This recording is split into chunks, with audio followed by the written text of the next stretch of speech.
త్వరగా కొన్ని విలువైన సంగతులు మనం విందాం. యోనా గ్రంథం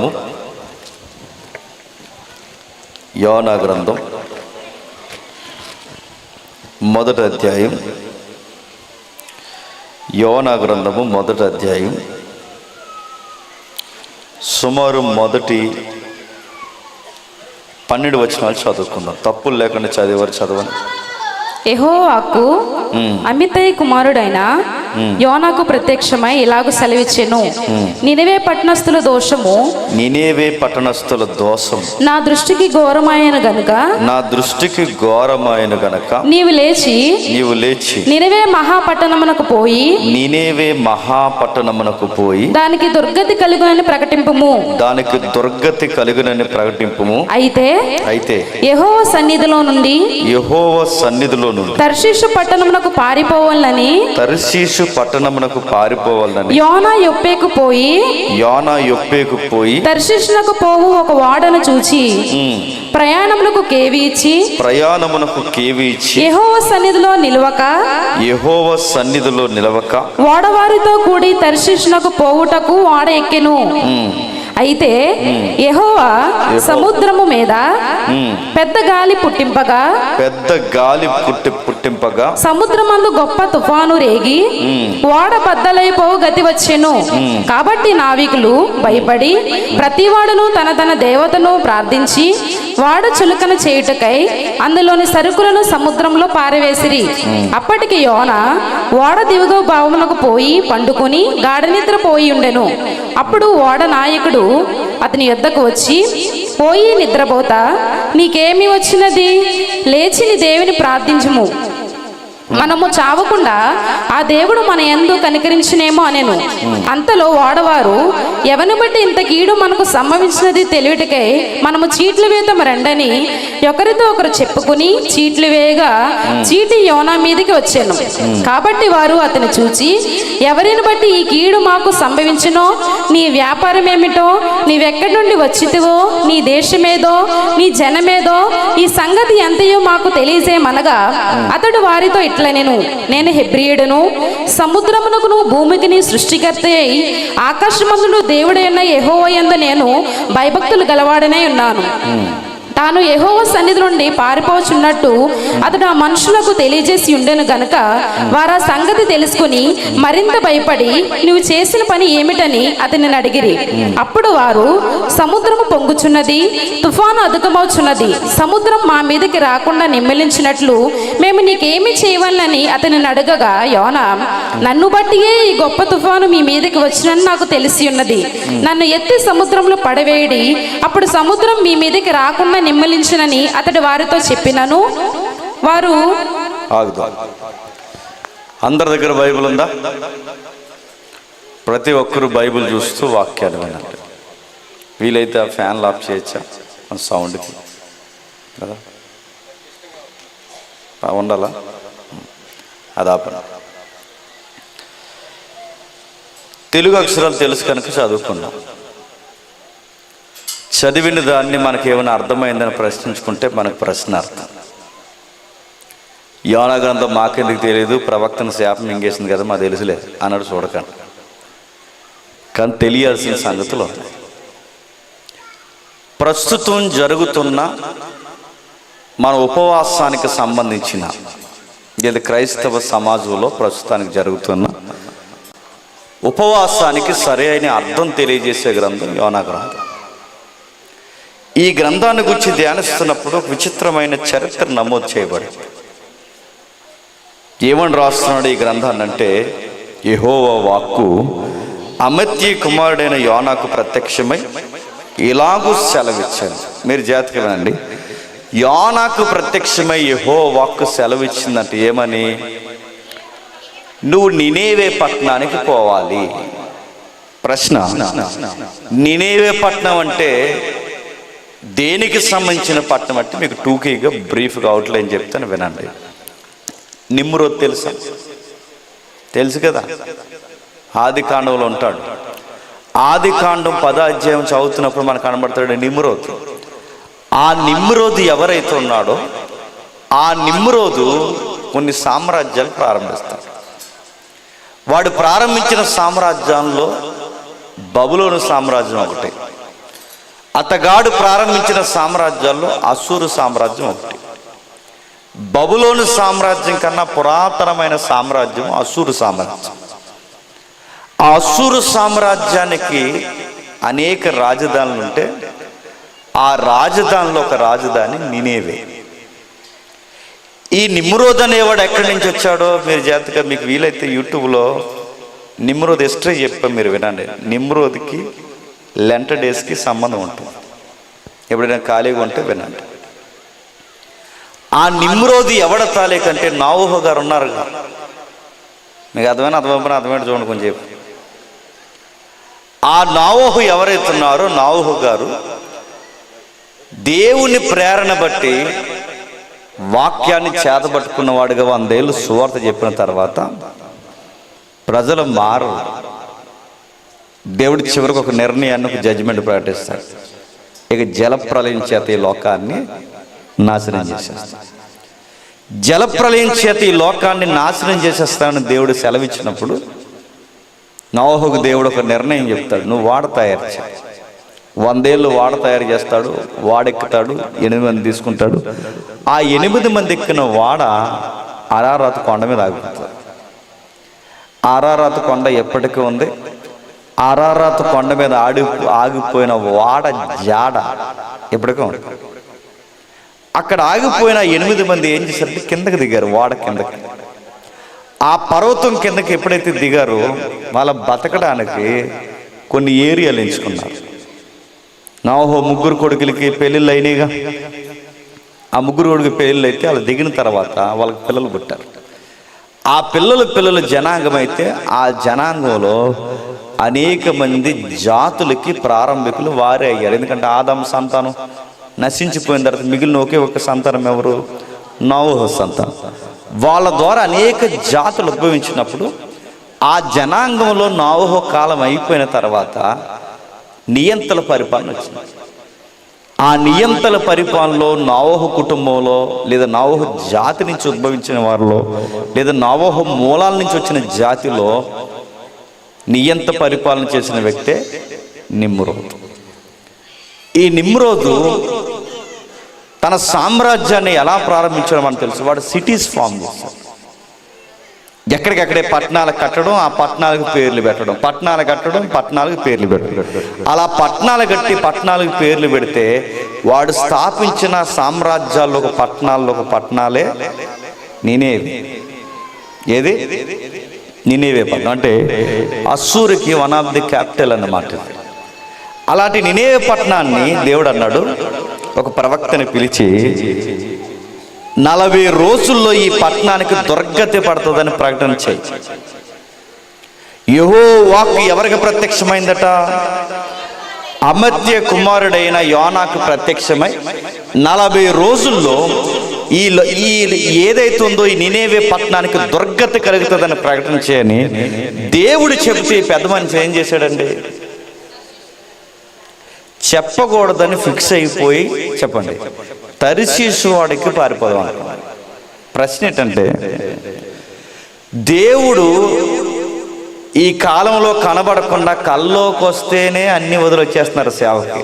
ఇది కల్లోకి వస్తే కొంతమంది సేవకులు పిలిపిలా ఉంటుంది, బ్రదర్ సౌండ్ తగ్గించండి, ఈ సందులో సౌండ్ ఎక్కువైపోయి కొంచెం సౌండ్ తగ్గించండి, ఇది రిప్లై వచ్చేస్తుంది. ఏదైతే మీరు జాతి చూడండి, ఇలాంటి వాక్యాలు సేవకులు మాట్లాడుతున్నప్పుడు కొన్ని వాక్యాలు నేరుగా తగిలితే కొంతమంది ఎంప్లాయీస్ జాబ్ వదిలేసి సేవకు వచ్చేసారు. ఎందుకు? ఈ వాక్యం ద్వారా దేవుడు నాతో మాట్లాడాడు. కల్లో అనిపిస్తేనే సేవకు వచ్చారు. రెండోది, ఇలాంటి వాక్యాలు వినబడ్డాయి అన్నప్పుడే సేవకు వచ్చారు. అరే, దేవుని మాట, దేవుని యొక్క దర్శనం పరోక్షంగా అనిపిస్తేనే అన్నీ వదిలేసి దేవుని సేవ కోసం నిలబడుతున్న ఈ రోజుల్లో దేవుని వాక్యం వాళ్ళకి నేరుగా కనెక్ట్ అయ్యేదట. ఎవరికి? క్రీస్తుపురం భక్తులకి. అలాంటి దేవుని వాక్యం నేరుగా కనెక్ట్ అవ్వడం, దేవుడు నేరుగా దర్శనంలో రావడం, వాళ్ళతో మాట్లాడడం, ఇలాంటి గంభీరమైన దేవుడు వాళ్ళ ప్రత్యేకంగా పిలుచుకుంటుంటే ఆ ప్రత్యేకమైన పిలుపుల్లో వాళ్ళు ఏం చేశారు చెప్పిన? లోకు కట్టారు దేవుడు. మనం ఎలాంటి వాళ్ళం అంటే మనిషి బాగా దగ్గర అయిపోయాడు అనుకోండి, చెప్పండి, లోకుగాడు. అందుకు కొన్నిసార్లు పెద్దలు చెప్తారు, అస్తమాల ఇంటికి వెళ్ళకరా అంటారు. ఎందుకు? లోకు అయిపోతావని. నువ్వు తగునమ్మా అని తయారైపోతావు. ఎవరితోని ఎక్కువ ఉండకరా అని ఎందుకు చెప్తారు? లోకు అయిపోతావు. ఎప్పుడు నా చుట్టూ జరిగే విషయాలు చెప్తున్నాను నేను. మనం బాగా దగ్గర అయిపోయాం అనుకోండి, లోకుగా చూస్తారు. అది అందకుండా ఉన్నాం అనుకోండి, చెప్పండి, గౌరవంగా ఉంటారు. కానీ మనం అలా ఉండకూడదు. మన దేవుని పిల్లలు కనుక దగ్గరున్న దూరంగా ఉన్న అందరిని ప్రేమించాలి. సరే, యోనా గారు పొరుగోడిని లోకు కడితే బాగున్ను, మనిషే కనుక. పక్కోడిని లోకు కడితే బాగున్ను, వాడు మనిషే కనుక. యోనా గారికి మనిషిలాగా లోకు అయిపోయింది ఎవరో తెలుసా? దేవుడు లోకు అయిపోయింది. దేవుడు చెబితే ఎలా అన్నాడంటే ఈ మనిషిని ఏమనాలండి? దేవుడు లోకువేడు అనాలి లేదా?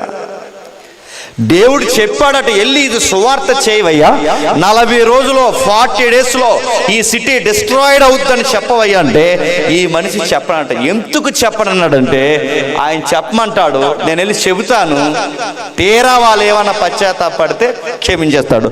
మధ్యలో ఫూల్ అయిపోయేది ఎవరు? ఆయనకి ఆయన బాగానే ఉంటాడు, వీళ్ళకేళ్ళ బాగానే ఉంటారు. మధ్యలో డౌన్ అయిపోయేది ఎవరంటే నేను కనుక నేను వెళ్ళనని ఫిక్స్ అయ్యాను. చాలా మంది ఈ వ్యాఖ్యానం లేదా ఈ యోనా గ్రంథానికి వ్యాఖ్యానం చేస్తున్నప్పుడు ఏమని చేశారంటే, ఎందుకు యోనా నినేవే పట్టణానికి సువార్త చెప్పడానికి ఇష్టపడలేదంటే చాలా మంది ఏమంటారంటే, అంటే ఇశ్రాయేలీలకి నినేవే ప్రజలకు గొడవలు ఉన్నాయండి, అందుకని యోనా ఎవరికి సువార్త చెప్పన్నాడట ఇలా చెప్పాడు. అలాగని ఇశ్రాయేలీలకి నినేవే ప్రజలకి అస్సూరియన్స్కి గొడవలు ఉన్నాయి కనుక ఈ సువార్త చెప్పడానికి ఇదిగో యోనా ఇష్టపడలేదని ఎక్కడైనా హిస్టారికల్గా ఒక రెఫరెన్స్ ఉందా? యోనా ఎందుకు వెళ్ళాలన్నాడో తెలుసా? కేవలం గుర్తుపెట్టుకోండి, ఆయన ప్రవక్త అయినా నీతిమంతుడైనా బైబిల్ ఒక మాట ఉంది, ఆయన కూడా మనలాంటి స్వభావం గల మనుష్యుడే. మనుషులకి గుర్తుపెట్టుకోండి, మంచోళ్ళైనా చెడ్డోళ్ళైనా ఒక ఈగో ఉంటుంది చూసారా, అదో రకమైన యాటిట్యూడ్ ఉంటుంది చూసారా, అది యోనా గారికి పొంకాలుగా ఉంది. ఏం చేశాడంటే యోనా గారు వెళ్ళకపోవడానికి కారణం ఏంటంటే ఇంకొక లైఫ్ ఎక్స్పీరియన్స్ ఉంది. ఏముంది? ఒకసారి దీన్ని అలాగే ఉంచి 2వ రాజుల గ్రంథం తీయండి ఒకసారి. 2వ రాజుల గ్రంథం 14వ అధ్యాయం, 2వ రాజుల గ్రంథం 14వ అధ్యాయం 23వ వచనం చూడండి ఒకసారి. యోధారాజును యోవాషు కుమారుడైన అమజ్యా ఏలుబడిలో 15వ సంవత్సరమందు ఇశ్రాయేలు రాజైన యెహోయాషు కుమారుడగు యెరోబాము షోమ్రోనులో ఏలనారంభించి 41 సంవత్సరములు ఏలెను.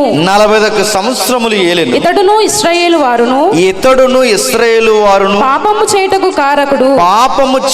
కారకుడు నెబోతు కుమారుడైన యెరోబాము చేసిన పాపములు విడువక అనుసరించి యెహోవా దృష్టికి చెడుతనము జరిగించెను. గెత్సేపేరు ఊరు వాడైన అమత్యాకు పుట్టిన తన సేవకుడైన యోనా అనే ప్రవక్త ద్వారా ఇశ్రాయేలీయులకు దేవుడగు యెహోవా సెలవిచ్చిన మాట చెప్పున ఇతడు హామాతుకు పో మార్గము మొదలుకొని మైదానపు సముద్రం వరకు ఇశ్రాయేలు వారి సరిహద్దులను మరలా స్వాధీనపరచుకొని ఏలయనగా అలుపులేమి గనులేమి ఇశ్రాయేలు వారికి సహాయకులు ఎవరు లేకపోయి యెహోవా ఇశ్రాయేలు వారు పొందిన బాధ ఘోరమైనది అనుకున్న గనక ఇశ్రాయేలు పేరు ఆకాశం కింద ఉండకుండా తుడిచివేనని యెహోవా సెలవిచ్చిన గనక యావాసు కుమారుడైన యెరోబాము ద్వారా వారిని రక్షించెను. ఏమర్థమైంది? ఏం అర్థం లేదని అర్థమైంది. ఏదో రాస్తున్నాడు అక్కడ, ఏం రాస్తున్నాడు మీరు చూడండి. నాకు సౌండ్ చాలా డిస్టర్బెన్స్ ఉంది, మీకు బాగానే ఉందా?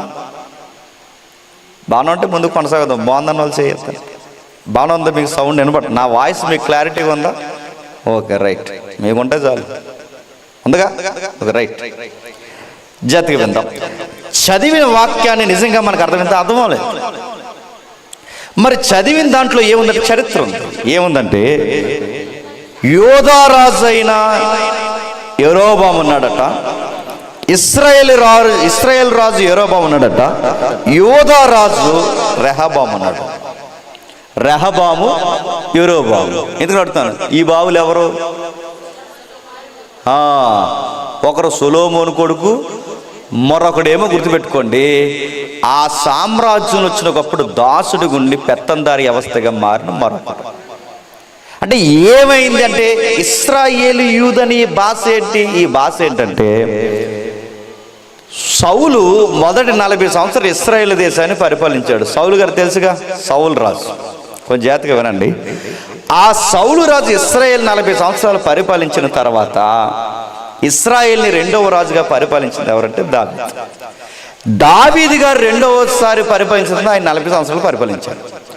ఆ 40 ఈ 40 80 మళ్ళీ సొలొమోను గారు 40 సంవత్సరాలు పరిపాలించారు. మొత్తం 120. ఈ 120 సంవత్సరాల తర్వాత జరిగిన పరిణామం ఏంటంటే సొలొమోను గారు లాంటి దైవజనులు కూడా సరిగ్గా దేవుని బట్టుకు నిలబడకపోయేసరికి తలకాయలకి తిరం లేకపోతే తోకలు కుదురుంటాయా? ఇప్పుడు సంఘ పెద్దలో ఉన్నారు అనుకోండి, వీళ్ళు ఎవరో నాకు తెలదు, మామూలు చెప్తారు. సంఘ పెద్దలే తాగేశారు అనుకోండి, నాకు ఎవరు తెలదండి, మామూలు చెప్తున్నారు. సంఘంలో ఉన్న యూత్ కుదురుంటారా? మీరు తాగండి, వాళ్ళు ఊగెత్తారు, ఉంటారా? నేను అడుగుతున్నాను, సంఘంలో చాలా మంది సీనియర్ తల్లులు ఉన్నారు, మీరు వంకర చీకటి మార్గాలు ఎదుగుతారు అనుకోండి, మీ కూతుర్లు వాక్యాలు చదువుతారా? వాళ్ళు వంకర పనులు చేస్తారు. తలకాయలకి తిరం లేకపోతే తోకలు కుదురుంటాయా? అల్లాడెత్తాయి. మళ్ళీ చెప్తున్నా, సౌలు తప్పాడు, దావీదు దేవుణ్ణి ఎక్కిరించే పని చేశాడు, సొలొమోను విగ్రహారాధకుడు అయ్యాడు. తర్వాత దేశం ఏమైంది? 2 ముక్కలు అయ్యింది. తలకాయలకి తెరం లేకపోతే తరం ఏమైంది? 2 ముక్కలు అయింది. ఏమైంది? జనాల్లో ఐక్యత పోయింది, లోకు కట్టారు. రెహబాము యరాబాము అన్నవాడు తెర మీదకి వచ్చాడు. ఈడో 10 గోత్రాలు పట్టిపోయాడు, ఈడో 2 గోత్రాలు పట్టిపోయాడు. ఈ 10 గోత్రాల వారిని ఇశ్రాయేల్ అన్నారు, ఈ 2 గోత్రాల వారిని యూదులు అన్నారు. ఇశ్రాయేల్కి ఏమో యరాబాము రాజు అయ్యాడు, ఈ 2 గోత్రాలకు రాజు ఏమో రెహబాము అయ్యాడు. అదో దేశం, ఇదో దేశం, ఒక్క దేశం 2 దేశాలు అయ్యాయి. సరిగ్గా దేశంలో దేవుడు కోపం వచ్చింది. ఇశ్రాయేల్ అప్పటికే దేవుని ఎక్కిరించే పనులేంటి? విగ్రహారాధన, వ్యభిచారం, లంచగొండితనం, దేవుడికి ఏదైతే నచ్చదో విచ్చలవిడితనం, ఇవన్నీ దేశంలో పెరిగిపోతే దేవుడు అన్నాడు, ఇశ్రాయేల్ పేరు ఆకాశం కింద ఉండకుండా చెప్పండి తుడిసిపడేస్తాను. ఈ మెసేజ్ని ఎవరికి చెప్పమన్నాడంటే, ఇదిగో ఇక్కడ కనబడతాడుగా, యోనా గారిని చెప్పమన్నాడు. వెళ్ళు చెప్పు, వీళ్ళు చేసే పనులు ఎలా ఉన్నాయంటే దినము నన్ను ఎక్కిరిస్తున్నా. వీళ్ళ వివాహాల అన్య వివాహాలు అయిపోయింది, వీళ్ళ సంపాదన అక్రమ లంచాలకు అలవాటు పడిపోయారు, వీళ్ళ రాబడిలో వీళ్ళకి కృతజ్ఞత స్థితి ఉందా? వీళ్ళ కళ్ళు నెత్తుకుపోయాయి, సరంబీలు వేసుకున్నారు, సుఖాలకు మరిగారు. దేవుణ్ణైన నేను అన్నీ చేసి నన్ను మర్చిపోయారు. వర్షం కురిపిస్తున్న నన్ను మర్చిపోయి వర్షానికి దండం పెట్టారు, ఎండనిస్తున్న నన్ను మర్చిపోయి సూర్యుడు దండం పెట్టారు, నది నీళ్ళిస్తున్న నన్ను మర్చిపోయి నదికి దండం పెట్టారు. ఎక్కడికక్కడే వీళ్ళ చెట్ల కింద, మెట్ల కింద, ప్రతి దిక్కున నాకు వ్యతిరేకమైన, ఆధ్యాత్మిక వ్యతిరేకమైన పాపం చేస్తారు. అందుకే నేను చెప్తున్నాను, ఇలానే వీళ్ళ కంటిన్యూ అయితే వీళ్ళ పేరు చెప్పండి ఆకాశం కింద మ్యాప్ పాయింటింగ్ లో పేర్లు ఎక్కడ చూసేస్తానని చెప్పాను. ఈ మెసేజ్ చెప్పడానికి వెళ్ళాడు ఎవరు చెప్పండి? యోనా గారు చాలా సీరియస్గా మెసేజ్ చెప్పాడు. ఏమనంటే, ఒరే అబ్బాయిలు, మీరు గనక మారలేదంటే దేవుడు రాసి పెట్టుకోండి, అసలు మ్యాప్లో మీ పేరు లేకుండా తీసేస్తానన్నారు. కానీ వాళ్ళందరూ భయపడిపోయి, అవునా ఇలా దేవుడు చేస్తాడని భయపడే లోపు దేవుడు ఏం చేశాడంటే మరొక వ్యక్తిని తీసుకొచ్చాడట. 27వ వచనంలో, ఇశ్రాయేలు వారు పొందిన బాధ ఘోరమైనది అనుకుని ఇశ్రాయేలు పేరు ఆకాశం తుడిసివేనని యెహోవా అప్పటికి ఎలాంటి ప్రవక్త ద్వారా సెలవిచ్చును. అయితే యెహోవా యావాసు కుమారుడైన యరొబాము ద్వారా రక్షించి అడుగుతున్నాను, తీసేయమని చెప్పమన్నది ఎవరండి? ఈయనే. తీరా తీసేస్తాడని చెప్పిన తర్వాత మళ్ళీ కాపాడింది ఎవరండి? ఈయనే. ఇప్పుడు చెప్పండి, చెప్పమన్నది ఈయనే, తీసేస్తుంది అన్నది ఈయనే. ఇప్పుడు తీయకుండా మళ్ళీ వాళ్ళని కాపాడింది. ఈ లైఫ్ ఎక్స్పీరియన్స్ ఉంది ఎవరికి? యోనా గారికి. యోనా గారికి ఏమర్థమైందంటే, ఈయన ఏదో చేస్తాడని సీరియస్గా వెళ్ళి మనం పవర్ఫుల్గా మెసేజ్ చెప్పేస్తాం. ఆ మెసేజ్ చెప్పిన తర్వాత తీరా జనాల్లో ఏదన్నా పశ్చాత్తాప ఛాయలు కనబడితే క్షమించేస్తాడు. అందుకే చెప్పమన్న ఆయన బాగుంటాడు, విన్న ఏళ్ళో బాగుంటారు, మధ్యలో చెప్పండి అమాయకుడిగా నిలబడేది ఎవరంటే నేను. ఇలాంటి మినిస్ట్రీ చేసే కన్నా, చెప్పండి, ఇలాంటి పరిచర్య చేసే కన్నా, ఇలాంటి మినిస్ట్రీ చేసే కన్నా వాడెక్కి దేశం దాటిపోదాం అనుకున్నాడు. ఏ వాడ ఎక్కాలనుకున్నాడు, ఆ వాడ ఈ వాడ ఎక్కితే ఎక్కడో దిక్కున ఆగుతాదని ఏ వాడెక్కాడో తెలుసా? తర్షీసు వాడు ఎక్కాడు. తర్షీసు వాడు ఎందుకు ఎక్కాడు? తర్షీసు వాళ్ళు ఏంటో హిస్టరీ చదవండి ఇంటికి వెళ్ళిన తర్వాత. తర్షీసు వాళ్ళు అంటే ఏంటో తెలుసా? ఒక్కసారి ఆ వాడ ప్రయాణం ప్రారంభించిందంటే ఖండం దాటే వరకు ఆ వాడ ఆగదు. మీరు కావాలంటే ఇండియన్ హిస్టరీ కూడా చదవండి, పాత ఓల్డ్ ఇండియన్ హిస్టరీ చదవండి. పురాతనమైన పర్షియన్స్ వాడలు, తర్షీష్ వాళ్ళు సొలొమోన్ టైంలో కూడా మన హిందూ మహాసముద్రం ఉందిగా ముంబై పక్కన, ఆ పరిసర ప్రాంతాల వరకు ఎర్ర సముద్రం ఏదైతే ఉందో అక్కడ నుండి, మధ్యధర సముద్రం ఏదైతే ఉందో అక్కడ నుండి ఆ రోజుల్లోనే ఇక్కడ వరకు వాళ్ళు వచ్చాయంట. అంటే అంత సుదీర్ఘమైన వాడలు, తెరసాప వాడల్లో అన్ని వాడలు ప్రయాణం చేయి. ఏ వాడలు ప్రయాణం చేస్తాయంటే స్ట్రాంగ్గా తుఫాను తట్టుకుని, కాలాన్ని తట్టుకుని, వాతావరణం తట్టుకుని సుదీర్ఘమైన రవాణాకి ప్రయాణంగా ఉపయోగపడే వాహనం లేదా వాడ ఏదైనా ఉంది అంటే బ్రాండెడ్ బోట్స్ ఏంటో తెలుసా? తర్షీసు వాళ్ళు. అంటే అవి మనుషులు తీసుకెళ్లే వాడలు కాదు, మరి ఏం తీసుకెళ్తాయి? వర్తకం అంటే వాణిజ్యానికి పనికొస్తాయి. ఈ వాణిజ్యపు వాడు ఎక్కడంటే ఈయన ఒకవేళ మనుషులు ఎక్కే వాడే ఎక్కాడనుకోండి, ఈ స్టేషన్లు ఎక్కితే ఆ స్టేషన్లో దించేస్తాడు. అదే ఈయన వర్తకం చేసే వాడు ఎక్కడనుకోండి, దేశం దాటే వరకు వాడెక్కడ ఆగదు. అందుకే ఈయన తీసుకున్న నిర్ణయం ఏంటంటే ఎక్కేసాను, ఇంకెవడు నన్ను ఆపలేడు, ఈ పరిచర్య ఇలాంటి పరిచర్య నేను చేయలేను, ఎందుకంటే ఈయన చెప్పమంటాడు, నాకు పౌరుషం ఎక్కువ, తీర వెళ్ళి చెప్పిన తర్వాత వెళ్ళేమో వీళ్ళకి పశ్చాత్తాపడతారు, వీళ్ళని చూస్తే మీ జాలి పడిపోతాడు. ఇలాంటి జాలికరమైన వ్యక్తి పక్షాన్ని పరిచర్య చేసే కన్నా వెళ్ళిపోతే బాగుండు కదా అని ఈ వాడెక్కి వెళ్ళిపోతున్నాడు. ఎప్పుడైతే ఈ వాడెక్కి వెళ్ళిపోతున్నాడో బాగా వినండి, ఆగదనుకున్నాడు వాడ, కానీ గుర్తుపెట్టుకోండి దేవుడు ఆపేశాడు. ఎలా ఆపేశాడు అక్కడ రాష్ట్రం చూడండి. అయితే యెహోవా సముద్రం మీద పెద్ద పెనుగాలి పుట్టింపగా సముద్రమందు గొప్ప తుఫాను రేగి వాడ బద్దలైపోవచ్చి గతి వచ్చిన గనక నావికులు భయపడి ప్రతి వాడు తన తన దేవతకు ప్రార్థించి వాడను చులకన చేయుటకు ప్రయత్నాలు చేశారట. ఇప్పుడు చెప్పండి, నువ్వు నేను వాడాపాలంటే ఏదో ప్రయత్నం చేస్తాం, దేవుడు వాడాపాలంటే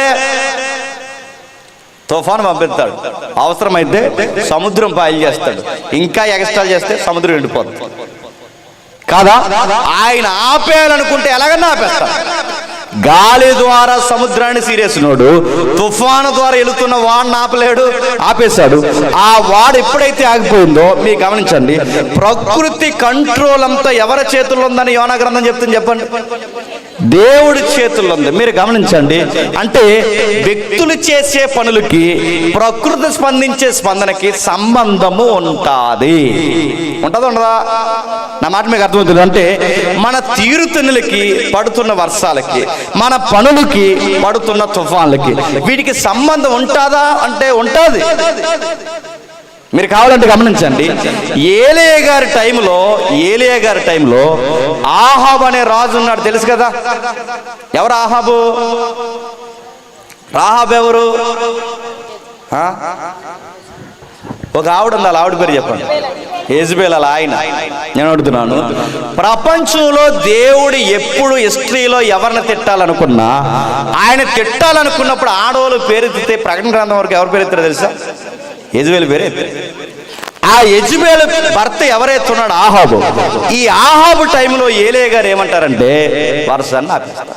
ఎందుకు ఆపేస్తాడు మీకు చదువుకున్న తర్వాత ఎందుకు ఆపుతాడంటే, నీ పరిపాలన సరిగ్గా లేదు కనుక మనుషులు సరి అయిన నీతిని పాటించకపోతే దేవుడు అన్నాడు, మనుషులు సరి అయిన నీతిని పాటించకపోతే పడే వర్షాలు ఆగిపోతాయి, పండే పంటలు చెప్పండి పండడం ఆగిపోతాయి. అంటే మనం చేసే పనులకి, వర్షాలకి, మనం చేసే పనులకి ప్రకృతికి సంబంధము ఉంటుంది.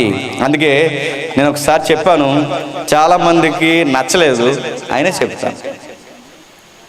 ఆ చెప్పిన దాన్ని క్లిప్ కట్ చేసి ట్రోల్ చేశారు.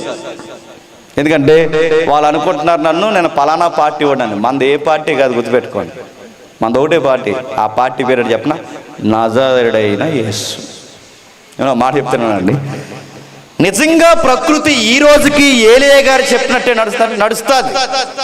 ఏలియా ఏమన్నా తెలుసా, ముఖం మీద చేయబెట్టి, అధికారి చేయబెట్టి, నీ పరిపాలన సరిగ్గా లేదు కనుక 3 సంవత్సరాలు చెప్పండి వర్షాలు పడవన్నాడు. మీరు రాసి పెట్టుకోండి.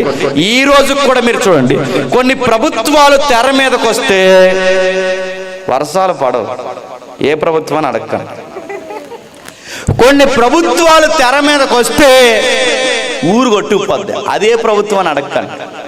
అంటే మీకేమర్థం అవుతుంది అంటే ప్రభుత్వ పరిపాలనకి ప్రకృతి స్పందనకి సంబంధం ఉంటుందా? ఉంటుంది. అధికారులకి, ప్రతినిధులకి.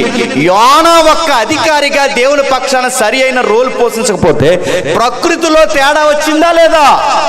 వస్తాది. ఈ రోజుకి గుర్తుపెట్టుకోండి, పాలన సరిగ్గా లేకపోతే, ప్రభుత్వ పాలన అయినా, నాయకులైనా, సేవకులైనా సరిగ్గా లేకపోతే 5 ఏళ్ళు నోట్లోకి వెళ్లకుండా దేవుడు ఎండగడతాడు. మీకు ఉదాహరణ చెప్తాను వినండి. అసెంబ్లీ ఒకప్పుడు మనం కలిసి ఉండేది 2 రాష్ట్రాలు, గుర్తుంది కదా. ఒక 15, ఇప్పుడు ఎన్ని సంవత్సరాలు అయింది విడిపోయే రాష్ట్రం? 15 సంవత్సరాలు అయిందా? అప్పుడు ఆ 15 సంవత్సరాల క్రితం రాష్ట్రం విడిపోక మునుపు రాజధాని అక్కడ ఉండేది. రాజధాని మనకి హైదరాబాద్. అప్పుడు అసెంబ్లీ అక్కడ ఉండేది, ఉమ్మడి రాజధానిగా. అసెంబ్లీ ఉన్నప్పుడు చర్చ వేదికలు జరుగుతున్నాయి. సరిగ్గా టైంలో నిత్యావసర ధరలు పెరిగిపోయింది. నిత్యావసర ధరలు పెరిగిపోతే ఆ రోజు ఉల్లిపాయ రేటు, కేజీ రేటు పెరిగిపోయింది, టమాటకాయల రేట్లు పెరిగిపోయినాయి. చివరికి నిత్యావసరాలు కొనుక్కునే ప్రతి వస్తువు రేట్లు పెరిగిపోతే అప్పుడు ఆర్గ్యుమెంట్ జరుగుతుంది. ఎవరెవరికంటే ప్రతిపక్షానికి, అధికారులకి. అధికారులకి, ప్రతిపక్షానికి ఎప్పుడైతే ఆర్గ్యుమెంట్ జరుగుతుందో అందులో ప్రతిపక్ష నాయకుడు లేచి ఏమన్నాడంటే, నీ ప్రభుత్వం వచ్చిన తర్వాత ఉల్లిపాయ రేట్లు పెరిగిపోయాయా అన్నాడు. అప్పుడు తెలంగాణ మంత్రులు కూడా కలిసి ఉన్నారు మనకి. ఆ తర్వాత ఏమన్నాడంటే మరొక ఆయన, నిజమే మీరు వచ్చిన తర్వాత టమాటకాయలు కూడా పెరిగిపోయాయి అన్నాడు. మరొక ఆయన ఏమన్నాడంటే, మీరు వచ్చిన తర్వాత వర్షాలు పడడం పోయినాయి అన్నాడు. అప్పుడు అధికారంలో ఉన్న ఆయన లేచి ఏమన్నాడు, ఊరుకోవయ్యా అన్నాడు. ఏ అంటే, ఉల్లిపాయల రేట్లు మేము పెంచామా, టమాటకాయ రేట్లు పెంచాం, దేవుడు వర్షాలు గురించకపోతే మమ్మల్ని ఏం చేయమంటాం అన్నాడు. ఎక్కడ? అసెంబ్లీలో దెబ్బకి దేవుడు గుర్తు రావడానికి కారణం ఏంటి చెప్పిన, వర్షాలు పడడం ఆగిపోయి. మీకేమర్థమవుతుంది? ప్రభుత్వాలు కూడా దేవుడి కోసం డిస్కషన్ చేయాలంటే, ప్రతి మనుషుడు దేవుడి వైపు చూడాలి అంటే, ముక్కు మీద ఏలేసుకోవాలి అంటే, ప్రతి ఒక్కరికి దేవుడిచ్చే అనేకమైన శిక్షల్లో శిక్ష చెప్పిన ప్రకృతిని వ్యతిరేకంగా మారుస్తాడు. యోనాను కూడా ఆపడానికి దేవుడు వాడుతున్న ఆయుధం ఏంటి తెలుసా? సుడిగాలిని పంపాడు. సుడిగాలి ద్వారా, పెద్ద పెనుగాలి ద్వారా, పెనుగాలిలోంచి ఏం పుట్టింది చెప్పండి? తుఫాన్ వచ్చింది. ఇప్పుడు చెప్పండి, ఈ సైన్స్ పుట్టక మునిపే, ఈ శాస్త్రాల కళ్ళు తెరక మునిపే, ఇవేమీ మాట్లాడక మునిపే, తుఫాన్లు ఎలా వస్తాయని ఈ రోజు డిస్కవరీ చేయక మునిపే, ఆ రోజుల్లోనే బైబిల్ చెప్తున్న మాట చెప్తున్నా, తుఫాను ప్రారంభం అవ్వాలంటే ముందు గాలుల తీవ్రతలు, దాని దిశలు మారితే గాలి ఎలా మారుతుంది చెప్పండి? తుఫానుగా మారుతుంది. మీకు కావాలంటే ఆ సబ్జెక్ట్ చదవడం తర్వాత ఎప్పుడైనా, అది సముద్రం మీదకి వెళ్ళడం, ఆ గాలి తేలికవడం, ఆ గాలి తేలికైన సమయంలో ఈ వర్షపు మేఘాలు అక్కడికి రావడం, ఆ మేఘాలు వచ్చిన తర్వాత వాటికి సముద్రపు ఆవిరి పట్టడం, ఈ ఆవిరి పట్టిన తర్వాత ఈ మేఘాలు బరువెక్కడం, ఆ మేఘాలు ఎప్పుడైతే బరువెక్కాయో ఈ గాలి దానికి తోడవడం, ఆ గాలి ఎప్పుడైతే తోడైందో ఇది సిటీలు, పట్టణాల మీదకి రావడం, ఈ పట్టణాల మీదకి, పల్లెల మీదకి ఎప్పుడైతే వచ్చిందో, ఈ వస్తున్నప్పుడు ఈ గాలి తీవ్రతకి ఏది ఈ వర్షపు నీరు తీవ్రతకి విస్తారమైన విద్యుత్ సంకేతం అందులో పెరగడం వల్ల ఆ దిశా నిర్దేశాలు ఎడాపెడా ఉండేసరికి ఆ తాకిడినే ఏమంటారు తెలుసా? తుఫాన్ అంటారు.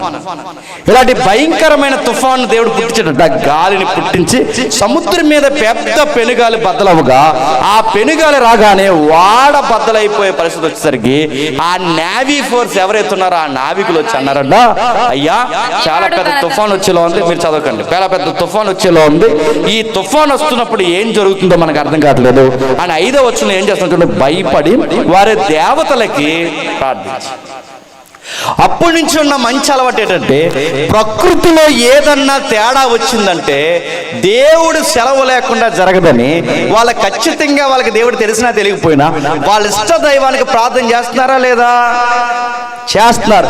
ఇప్పుడు తీవ్రంగా వర్షం పడుతుంది అనుకోండి, భయంకరమైన గాలి వస్తున్నాయి అనుకోండి, ఇప్పుడు ఏం చేస్తున్నారు చెప్పనా? బజ్జీలు ఉంటే బాగున్నా అన్నారంట. వర్షం పడి ఊరు కొట్టిపోయేలా ఉందంటే ఇటు బజ్జీలు అడిగితే ఈడు. మరి కొంతమంది ఎవరు చెప్పనా కొగ్గోడు ఉంటే బాగుండు అన్నాడు. వర్షాలు పడి తీవ్రంగా వర్షం జోరును కురిస్తే పూర్వకాల మనుషులకి దేవుడికి ఏమైనా కోపం వచ్చిందా అనుకునేవారు. భయంకరమైన ఈదురుగాలు పెరిగితే మన ఊర్లో ఏమన్నా దేవునికి నచ్చిన కార్యాలు ఉన్నాయా భయపడి చెక్ చేసుకునేవారు వాళ్ళకి తెలిసిన భక్తిలో. కానీ ఇప్పుడు అది లేదు. ఎలా ఎంజాయ్ చేయాలి, వర్షంలో ఎలా తిరగాలి, వర్షంలో పాటలు ఎలా పాడుకోవాలి, ఆ వర్షాన్ని చూసి ఇన్ని రోజులు ఎక్కడున్నావు అని ఆ వర్షాన్ని అడగడం. ఈ యంగ్ స్టార్స్ ఎవరైతే ఉన్నారు, మా చిన్నప్పుడు పాడేవారు. నేను ఇంటర్మీడియట్ చదువుతున్న టైంలో ప్రతి ఒక్కరు వర్షం పడినట్టు బయటకు వచ్చి ఇలా ఆకాశం మీద చూసి ఎక్కడున్నావు ఇన్ని రోజులు అని అడిగారట. ఇది వర్షాన్ని కమెంట్ చేయాలి దేవుడా. ఇలా ఈసారి చూసిన టప్పని పిడిగడిపోవాలి మూతి మీద. నేను అడుగుతున్నాను, మీరు గమనించండి, వర్షం తీవ్ర స్థాయి దాస్తున్నప్పుడు అర్థమైపోయిందట, అరే దేవుడు దేవతలు ఏమన్నా కోపగించేయమని వాడను సులకం చేయడం ప్రయత్నం చేస్తే వాళ్ళకి అర్థమైంది సీటీలు వేద్దాం, మనలో ఎవడో మిస్టేక్ చేశాడు, మన మిస్టేక్ చేయడం వల్లనే ప్రకృతి మారిపోయింది. అంటే జనాలకు ఆ మీద ఎంతో కొంత గ్రిప్ ఉంది. గ్రిప్ ఏంటంటే మనం చేసే పనులకి పడే వర్షాలకి, మనం చేసే పనులకి వచ్చే భూకంపాలకి, మనం చేసే పనులకి పండే పంట దిగుబడికి సంబంధాలు ఉంటాయి. సిస్టమ్ బాగోకపోతే ఈ సిస్టమ్ డిస్టర్బెన్స్ అవుద్ది. సిస్టమ్ బాగుండాలి, మనం సిస్టమేటిక్గా జీవించకపోతే ఈ సిస్టంలో తేడాలు వస్తాయని అర్థమయ్యి మనలో ఏమైనా మిస్టేక్స్ ఉన్నాయని చెప్పి చీటీలు వేసుకున్నారట. అందరూ చీటీలు వేస్తే వాళ్ళ పేరు మీద ఎవరి పేరు మీద చీటీ రాలేదు, కానీ ఇంకా ఎవడున్నాడు మన దాంట్లోని మళ్ళీ చెక్ చేస్తే అప్పుడు చీటీ ఎవరి పేరు మీద వచ్చిందట, యోనా పేరు వేస్తున్నాడు. అప్పుడు యోనా దగ్గరికి పోయి ఆయన అంటున్నాడు, చూడండి ఏమని మాట్లాడతాడు. వాళ్ళ నాయకుడు అతని ఎత్తుకు పోయి నిద్రపోతా, నీకు ఏమొచ్చినది లేచి నీ దేవుణ్ణి ప్రార్థించు. మేమందరూ ఇక్కడ ప్రార్థిస్తుంటే భయపడుతుంటే నీకు భయం లేకుండా సముద్రమేమో పొంగిపోతుంది, తుఫానేమో తీవ్ర స్థాయి పెరిగింది, గాలి దెబ్బకు వాడ బదలాసిపోయింది, అసలు నీకు ఎలా నిద్ర వస్తుంది? నేను ప్రశ్న అడుగుతున్నాను, ప్రాణాలు పోయే పరిస్థితుల్లో ఎవరైనా అక్కడ ఉంటే నిద్రపోతారా? అడుగుతున్నాడు. యోనా నిద్రపోతాడంటే మనం అనుకుంటాం మన ఖచ్చితంగా వాళ్ళలో ఉంటే మోకాలు ప్రార్థన చేద్దాం, మన బొంద చేస్తాం, మనం నిద్రపోతాం. నిజంగా నిద్రపోదు. అదేంటంటే మేము ఖచ్చితంగా ప్రార్థన చేస్తాం, ఏమీ చేయం. ఎందుకు చెప్పినా మనం ఏమీ చేయలేదన్న గుర్తు ఏంటంటే కరోనాలో ప్రపంచం చచ్చిపోతుంటే ఏమి ఎరగదీసని చెప్పండి. తోటి నావికులు చనిపోతుంటే చావు కల ముందుంటే ఆ రోజు యోనా ఎలాగైతే నిద్రపోయాడో కరోనా లాక్డౌన్ టైం, ఇప్పుడు మళ్ళీ లాక్డౌన్ పెడతానంటున్నారు, యుద్ధం ఎక్కువైందని. మళ్ళీ లాక్డౌన్ వస్తే మనం చేసే పనులేని చెప్పండి. లాక్డౌన్లో ఏం చేశారు చెప్పిన జనాలు లావైపోయారు కాదా? పని లేదు, బాధ్యత లేదు, ఏమీ లేదు, ఎనర్జీ లెవెల్స్ ఉండాలని నచ్చిందల్లా వండుకుందంటే ఏమైపోయారు చెప్పండి, ట్యాంకులు పెరిగిపోయినా ఒకళ్ళకి కాదా చెప్పండి. లావైపోయారు, పెరిగిపోయారు. పైపచ్చికి ఈ ఈదులో జనాలు చచ్చిపోతున్నారు, ఆ ఈదులో జనాలు చనిపోతున్నారు, అక్కడ చనిపోతున్నారు, ఎక్కడికెక్కడ జనాలు చనిపోతుంటే ఇలా స్టేటస్ లేడు చెప్పనా, చికెన్ తిని ఎన్ని రోజులు అయిందో ఇది స్టేటస్, బజ్జీలు తిని ఎన్ని రోజులు అయిందో ఇది ఒక స్టేటస్, నేను రెస్టారెంట్కి వెళ్ళి ఎన్ని రోజులు అయిందో ఇది ఒక స్టేటస్. నా మాట్లాడుతున్నాయి.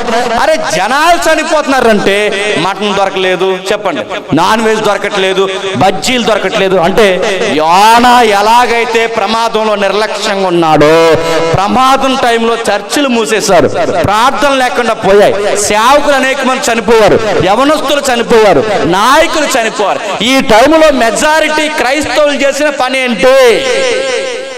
ఏండీలు కాసుకుని పశువు జలుకుని ముక్కు నిండా పీల్చుకుని నచ్చిన కూర వండుకుని తినేసి పడుకోవడం కాదా? చర్చీలు లేవని బాధపడిన వాళ్ళు ఉన్నారా? సంఘం మళ్ళీ ఎప్పుడు తెరుస్తా ఉన్నారు అంటున్నాను. ఈ చర్చికి రాని పాస్ గారిగో తెల్లవారుజామున ప్రార్థన రండి, ప్రార్థన చేద్దాం, దేశం కొరకు, ఊరు కొరకు, జనాల కొరకు ప్రార్థన చేద్దాం రండి అంటే చాలా మంది ఏమన్నా తెలుసా, కరోనా వచ్చేద్దేమోనండి అన్న. నీకు చర్చికి వచ్చి ప్రార్థన చేయడానికి కరోనా గుర్తొచ్చేసింది, కానీ మాంసం కొట్టు దగ్గర మనం తెల్లవారుజామున పోయాం కాదా? అడుగుతున్నాను. మాంసం గుడి దగ్గర పోయో, బజ్జీల దగ్గరికి పోయో, ఎక్కడ పడితే అక్కడ పోయో, కానీ దేవుడి దగ్గర రమ్మంటే మాత్రం చెప్పండి ప్రార్థిస్తే కరోనా వచ్చేస్తుందండి అన్నారు. యోనా మళ్ళంటోడు గుర్తుపెట్టుకోండి, ప్రమాదం జరుగుతున్నప్పుడు నిద్రపోయాడట. వాళ్ళు అడిగారు, చీటీ నీ పేరు మీద వచ్చింది, ఏమిటి, ఏం పని చేసావంటే, యోనా ఇలాగంటే బాగుంది ఏమని, నిజమే దేవుడు నన్ను సువార్త చేయమన్నాడు, నేను వెళ్ళకుండా ఇటు తిరిగి వచ్చాను, దాని వలన తుఫాను మారిపోయింది, దీని వలన ఈ ప్రమాదం అంతా జరుగుతుంది, నేను సువార్త చేయకుండా దేవునికి వ్యతిరేకమైన పని చేశాను కనుక ప్రకృతి, దాని స్థితిగతులు, కాలము, దానికి వైరాగ్యం, పూర్తిగా మార్పులు చేర్పులు వచ్చాయి, కేవలం నేను దేవునికి వ్యతిరేకంగా ఉన్నాను కనుక ఇదంతా నా వల్లే జరుగుతుంది, దయచేసి నేను దేవుడికి ప్రార్థన చేస్తాను, మీరేం టెన్షన్ అవ్వకండి అంటే బాగుంది. అనకుండా ఈగోతో ఆయన అన్న మాట్లాడి చెప్పనా, నన్ను ఇసిరేయండి అన్నాడు. నేను అడుగుతున్నాను, అది ఇసిరేయడానికి అదేమన్నా చెరువా, దూకేయడానికి అది ఏమన్నా పిల్ల కాలవా, అందులో పడితే మళ్ళీ బయటికి ఇటు నుంచి అటు ఈది వచ్చేయడానికి అదేమన్నా స్విమ్మింగ్ పూల్, అది ఏంటది, ఏ సముద్రం అది? మెడిటేరియన్ సీ, మధ్యధరా సముద్రం. మధ్యధరా సముద్రంలో పడితే ఎలా ఉంటుంది అంటే ఈయనకి భయం లేదంటే ఈయనకి ఈత ఎంత గజి ఈతగాడన్నా సముద్రం ముందు పనికొస్తాడా? అల్లాడిపోతాడు. మళ్ళీ చెప్తున్నాడు, మొన్న చిన్న గెట్ టుగెదర్ పెట్టాం మేము, సెమినార్ బాగా జరిగిందని. కాకినాడలో ఒక ఐలాండ్ ఉంది, ఒక 14 కిలోమీటర్ ఉంటుంది లోపలికి. ఆ లోపల 14 కిలోమీటర్ లోపలికి జస్ట్ అలా కనబడుతుంది. ఐలాండ్ లోపలికి తీసుకెళ్ళిన ఒక 60 మందిని 70 మందిని అక్కడ ప్రేయర్ చేసి చక్కకొద్దామని. విషయం ఏంటి చెప్పిన, జనం ఎక్కువైపోయారు ఐలాండ్ అనగానే. వెళ్ళిన వాడేమో చిన్నదైపోయింది. తీరా ఐలాండ్ నుంచి 14 కిలోమీటర్ల నుంచి ఇటు తిరిగి వచ్చేసరికి వాడ తేడా వచ్చేసింది. అందరూ చివరి పాట పాడుకున్నారు. ఆ చివరి పాట అది చనిపోయినప్పుడు పాడతారు, అది ఏం పాట అండి? పరదేశులము పాడబాడు అయిపోయిందంటే అర్థమైపోయింది. తీరా అక్కడ లోతు ఎంత ఉంటుందని అడిగాను ఆ తోలుతున్న వారిని. అందరూ యవనస్తులు ఉన్నారు, స్త్రీలు ఉన్నారు, చాలా మంది ఉన్నారు, పురుషులు ఉన్నారు. ఆ వాడ బరువు కంటే కెపాసిటీ ఎక్కువైపోయింది. ఎంత ఉంటుందంటే 24 అడుగులు ఉంటుందంటే 24 అడుగులకి అల్లాడిపోయి 60 మంది. పడితే మళ్ళీ ఒక్క రాడు. ఈ 24 అడుగుల్లో ఒకవేళ పడితే ఈ 14 కిలోమీటర్లు ఏమైనా ఎదగలమా? మాతో వచ్చిన ఎవరైతే ఉన్న జాలర్ల సహోదరులు వాళ్ళైనా ఎదగలరా, రాగలరా?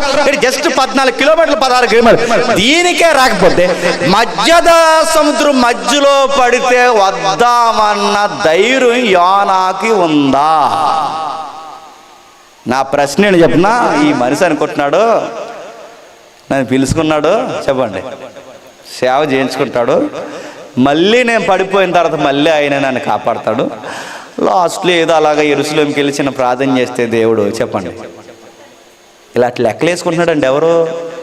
మనలాగే ఉన్నాడు. సినిమా చూసి సాయంత్రం ప్రార్థన చేస్తాం చూసారా, అచ్చు మనలాగే. చేయాల్సిన అన్ని చేసి ప్రేయర్ చేసిన అన్ని మనలాగే. యోనా ఏమనుకుంటుంటే లోకు కడుతున్నాడు. ఎలా లోకు కడుతుంటే, నా దేవుడే చాలా ఎక్కువ, కరుణ ఎక్కువ, ఏమనకపోవడం ఏంటి, దూకేస్తాను, నన్ను ఎలాగైనా కాపాడతాడంటే మనం అందరూ అనుకుంటాం యోనాని ఇలా తీసుకెళ్ళి ఆ దేవుడు లేదా యోనాని ఇలా తీసుకెళ్ళి ఆ నేవకులు ఇలా సముద్రంలో పడేసిన వెంటనే దేవుడు వెంటనే అలా తిమింగలాన్ని లేదా ఒక పెద్ద చేపని ఇలా పంపి వెంటనే మింగేయడం వలన యోనాకి అంత లేదు.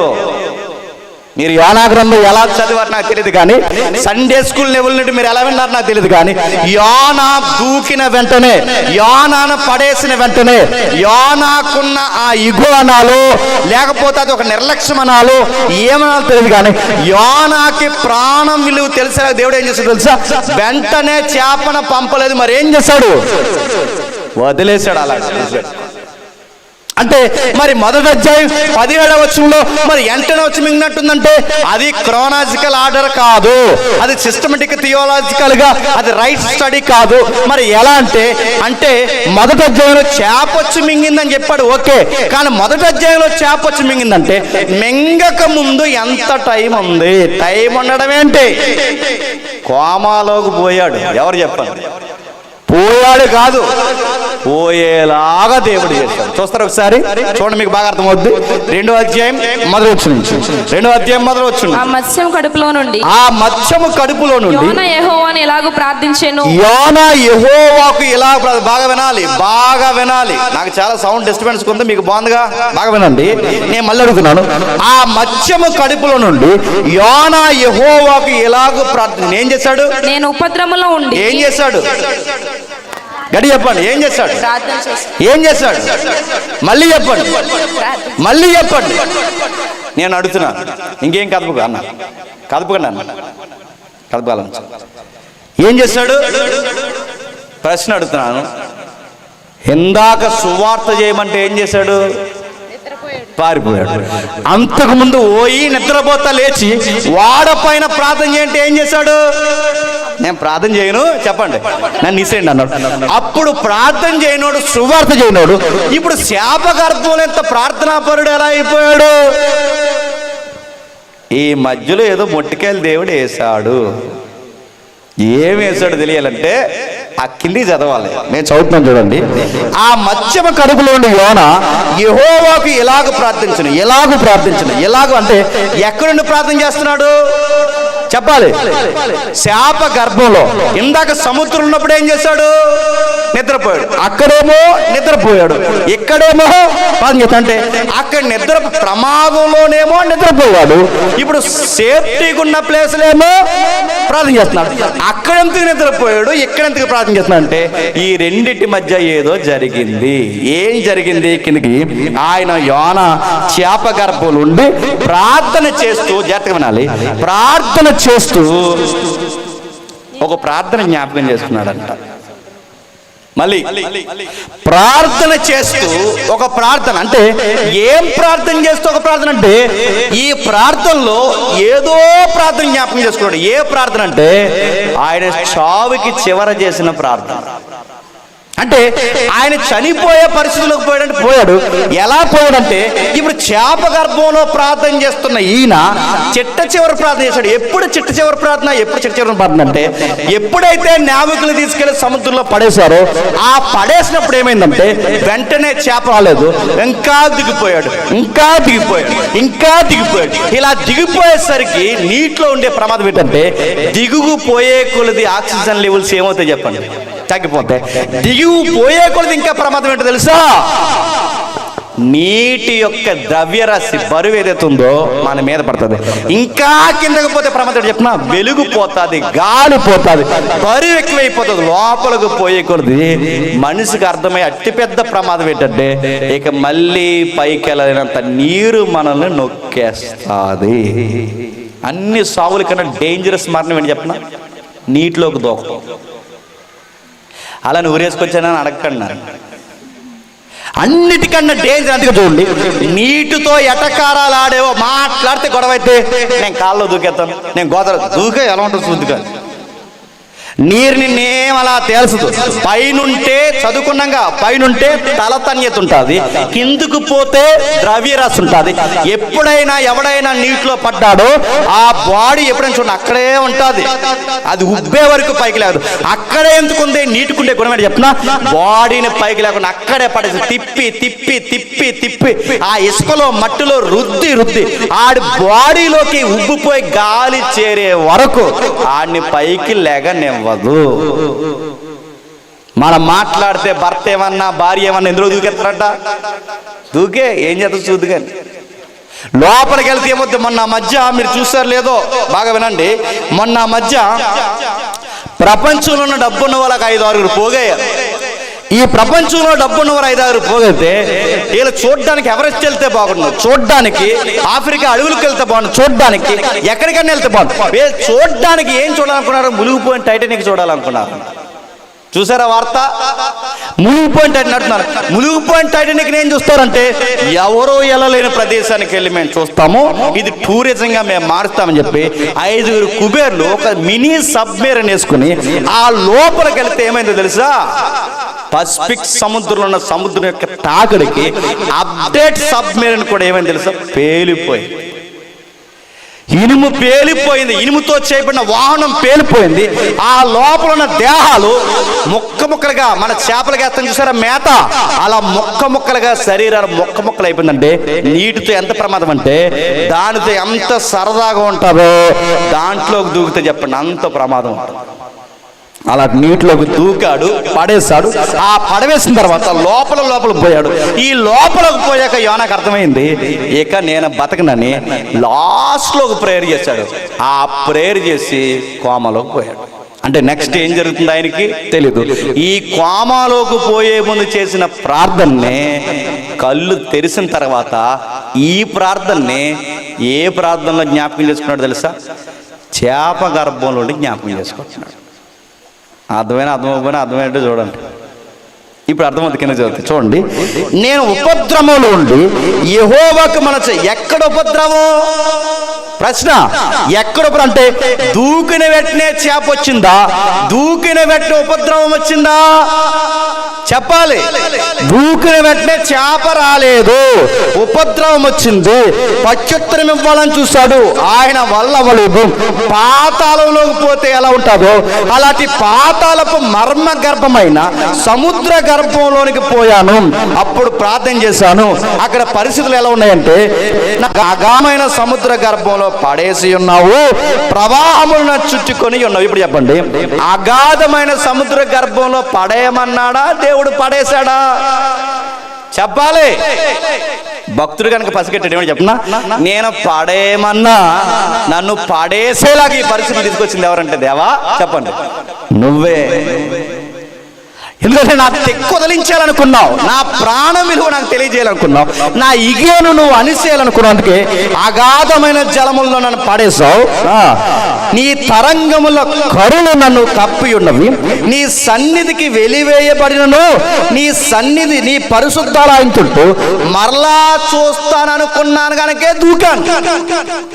నా మాటలు అర్థమవుతున్నాయా? నేను ఇప్పుడు దూకేసిన నన్ను ఏదోలా రక్షిస్తావనుకున్నాను కనుక దూకాను, కానీ నాకు దూకాక అర్థమైంది నువ్వు రక్షించవు ఏమో అని డౌట్ వచ్చేసింది. అంటే ఏ ధీమాతో దూకాడు చెప్పండి? ఏ ధీమాతో?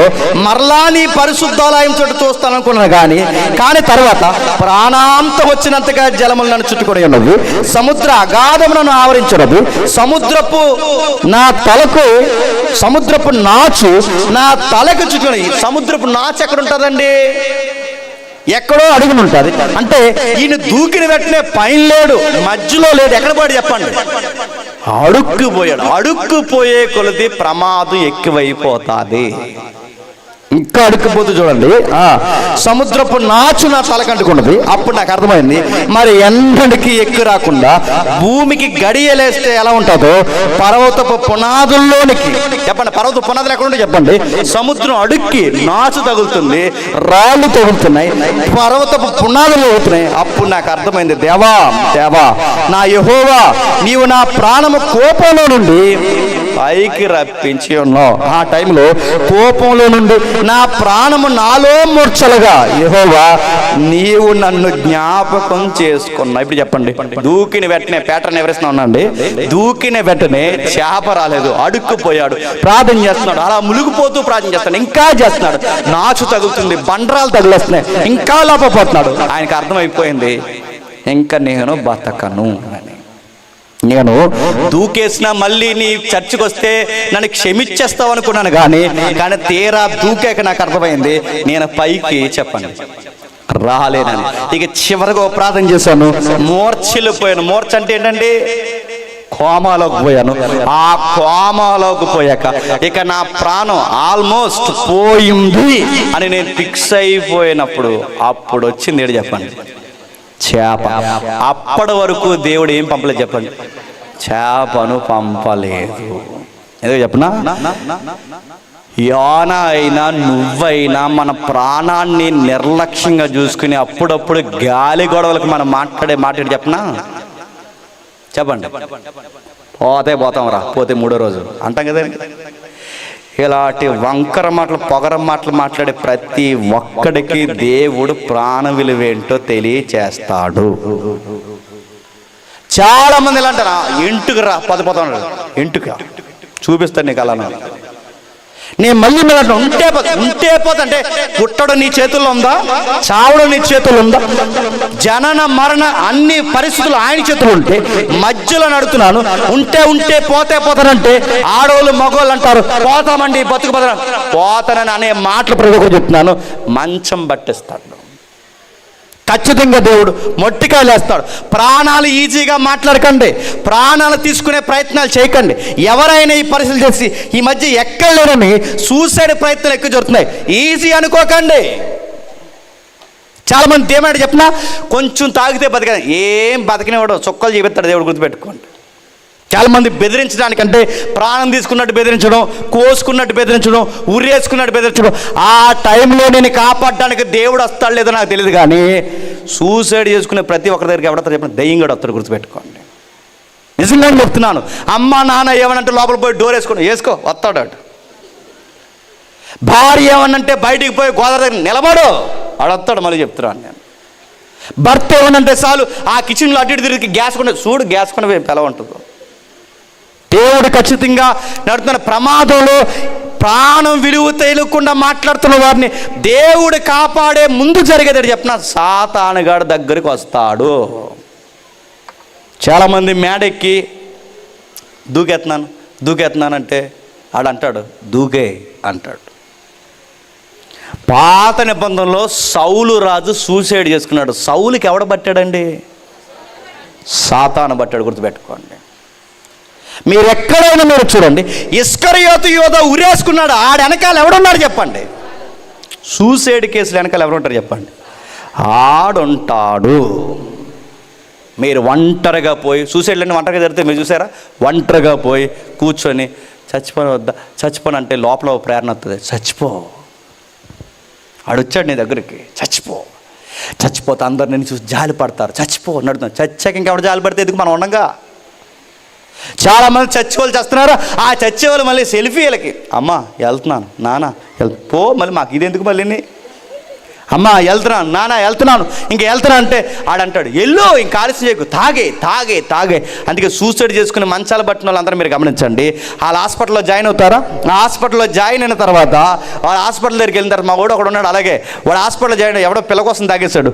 ఆ తాగేసిన తర్వాత ఈ పురుగుల మంది తాగుతారు, కానీ తాగిన తర్వాత ఆడు మంచం పడిన తర్వాత అడిగారు, మీరు కూడా అడగండి, సగం తాగి బతుకుతారుగా, నిప్పు అంటించుకుని కొన్ని రోజులు బతుకుతారు, వెంటనే ఏం చనిపోరు, కొంత తాగుతారు, లోపల పేగులు ఇంకా ఉంటాయి. ఆ బతికిన తర్వాత అడగండి ఎందుకు తాగేవారని అంటే ఆడంటాడు, అదే ఎందుకు తాగని నాకు అర్థం అవట్లేదు అంటాడు. తాగకూడదు అనుకున్నాను కానీ ఎలా తాగేసావు మాకు తెలుసు నువ్వు ఎలా తాగేసావు.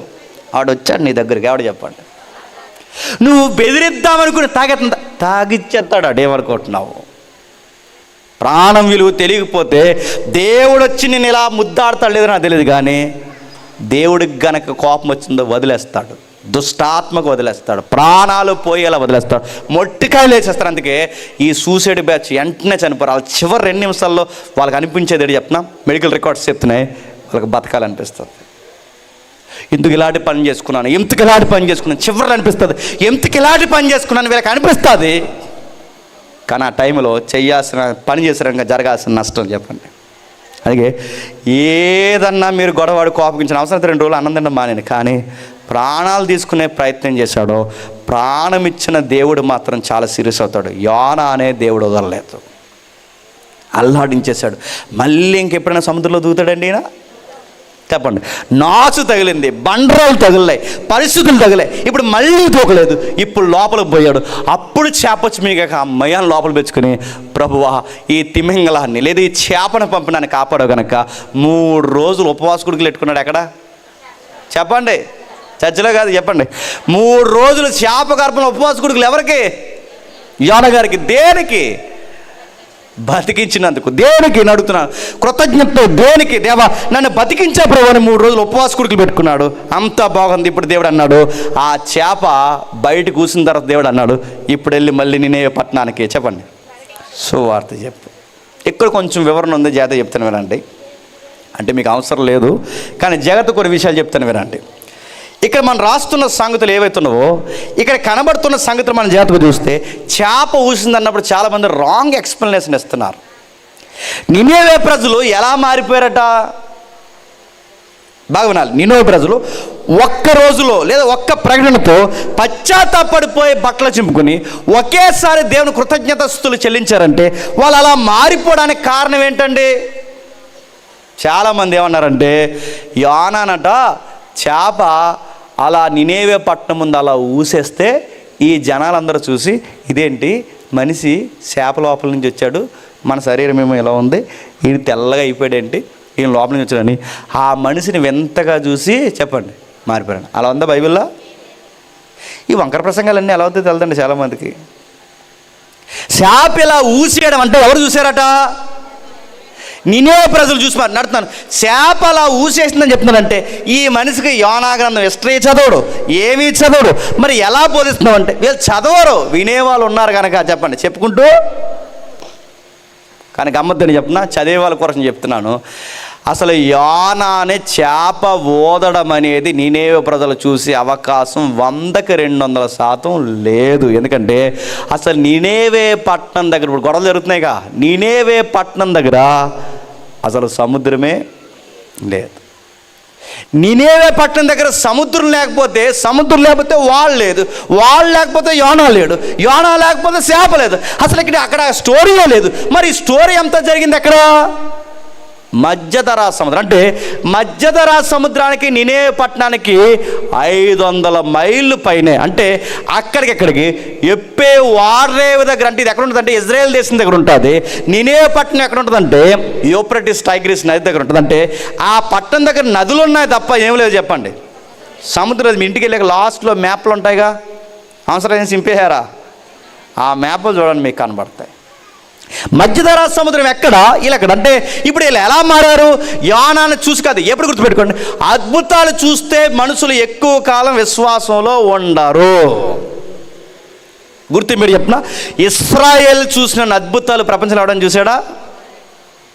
నిలబడ్డారా? అరణ్యంలో రాలిపోయారు. 10 మంది కుష్ఠరోగులు శుద్ధిపరిస్తే ఎంతమంది మారారు? 9 మంది ఏమయ్యారు చెప్పండి? పోయారు. మీరు గుర్తుపెట్టుకోండి, మనుషుల అద్భుతాలు, మనుషుల కార్యాలు, చమత్కారపు సాక్ష్యాలను బట్టో మనుషులు మారరు. మనిషి మారాలి అంటే ఒకే ఒక్కటి, కీళ్ళలోనికి, మూలుగుల్లోనికి, నరాల్లోనికి, గుండె లోతుల్లోనికి, ఆ కుళ్ళిపోయిన హృదయంలోనికి దూరేది ఒకే ఒక్కటి, వాక్యం. ఆ వాక్యమే బండలాంటి హృదయాన్ని మారుస్తుంది. ఈ యోనా గారు ఏం చెప్పి మార్చంటే తన టెస్ట్ మనీ చెప్పి మార్చలేదు. యోనా గారు ఏం చెప్పాడంటే తన వ్యక్తిగత అనుభవ అద్భుతాలు చెప్పి మార్చలేదు. యోనా గారు ఏం చెప్పి మార్చాడంటే దేవుడు ఏం చెప్పమన్నాడో అదే చెప్పాడు. ఏం చెప్తున్నాడు? 3వ అధ్యాయం చూడండి, త్వరగా ముగిద్దాం. 3వ అధ్యాయం మొదలు వచ్చుండి. అంతలో యెహోవా వాక్కు 2వ మారు యోనాకు ప్రత్యక్షమై సెలవిచ్చినదేమగా, నీవు లేచి నినేవే మహాపట్నంకు పోయి నేను తెలియజేయ సమాచారం దానికి ప్రకటన చేయము. కాబట్టి యోనా లేచి యెహోవా సెలవిచ్చిన ఆజ్ఞ ప్రకారము నినేవే పట్టణానికి పోయి, నినేవే పట్టణం దేవుని దృష్టికి గొప్పదే 3 దినాల ప్రయాణంతో పరిణామం గలదు. యోనా ఆ పట్టణంలో 1 దిన ప్రయాణం అంత దూరం సంచరించుచు 40 దినములకు నినేవే పట్టణానికి నాశనం కలుగునని ప్రకటన చేయగా, నినేవే పట్టణపు వారందరూ దేవుని యందు విశ్వాసం ఉంచి ఉపవాసం సాటించి గనులేమి అలుపులేమి అందరూ గోనె పట్ట కట్టుకుని ఆ సంగతి నినేవె రాజుకి వినబడినట్లు అందరూ తన సింహాసనం మీద దిగి తన వస్త్రము తీసివేసి గోనె పట్ట కట్టుకుని బూడిదలో కూర్చుని ఇంకా రాస్తున్నాడు, మరియు రాజు అయిన తాను ఆయన మంత్రుల ఆజ్ఞగా ఒకవేళ దేవుడు మనసు తిప్పుకొని పశ్చాత్తాప్తుడే మనం లయం కాకుండా తన కోపాగ్ని చల్లార్చుకుని గనుక మనుషులు ఏది పుచ్చుకొని కూడదనియో పశువులు కానీ ఎద్దులు కానీ గొర్రెలు కానీ మేయకూడదనియో నీళ్లు త్రాగకూడదని చెప్పాడు. మనుషులందరూ తమ దుర్మార్గతను విడిచి తాము చేయి బలత్కారం మానివేయాలని మనుషులేమి పశువులేమి సమస్త గోనెపట్టు కట్టుకుని జనులు మనపూర్వకంగా దేవుడు ఏడుకునే వాళ్ళని దూతల ద్వారా నినేవె పట్టణంలో చాటింపు ప్రకటన చేశారు. ఇప్పుడు చెప్పండి, ఉపవాసం చేశారట. ఏం చేశారు ఉపవాసం? వాక్యమిని చెప్పండి ఉపవాసం చేశారు. ఇప్పుడు చెప్పండి, మనం ఉపవాసాలు ఎలా చేయాలి చెప్పిన? వాక్యం వింటూ ఉపవాసం చేయాలి. నేను అవుతున్నాను. ఉపవాసం అంటే ఏంటి చెప్పండి చెప్పండి మీ బొంద. కొంతమంది పర్యాయ పదాలు చెప్తున్నారు, మళ్ళీ దీనికి నానార్థాలు. ఉప అంటే ఏంటి? ఉప అంటే ఏంటి? ఉపవాసము అంటే ఏంటి? ఉపవాసం అంటే అన్నీ మనసుకుని దేవుడి దగ్గరగా కూర్చోవడం. బాగానే ఉందని ఎక్స్ప్లెనేషన్ డిక్షనరీ అర్థాలన్నీ. కానీ అసలు విషయం అది కాదు. బైబిల్ కంటెంట్ ఏంటంటే దగ్గర కూర్చోవడమే లే, దగ్గరగా నివాసం చేయడమే లే. అసలు ఉపవాసం ఏ కంటెంట్ మీద చేయాలట? ఉపవాసం ఎందుకు చేయాలంటే అక్కడ రాజుకి అర్థమైంది కంటెంట్, ప్రవక్తకు అర్థమైంది కంటెంట్.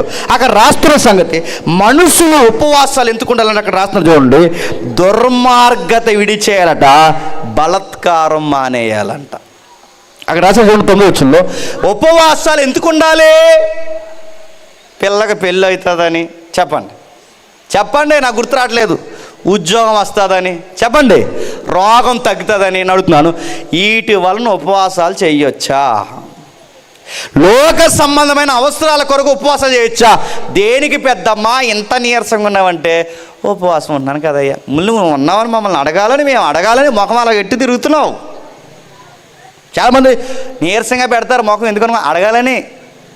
అసలు బైబిల్ ఏం చెప్తుంది చెప్పినా, నువ్వు ఉపవాసం చేస్తున్నప్పుడు పక్కోడికి కూడా నీ దేవుడికి నీకు తప్ప. కానీ మనం ఏం చేస్తాం? బ్యానర్ వేసేస్తాం. చెప్పండి ఏమని?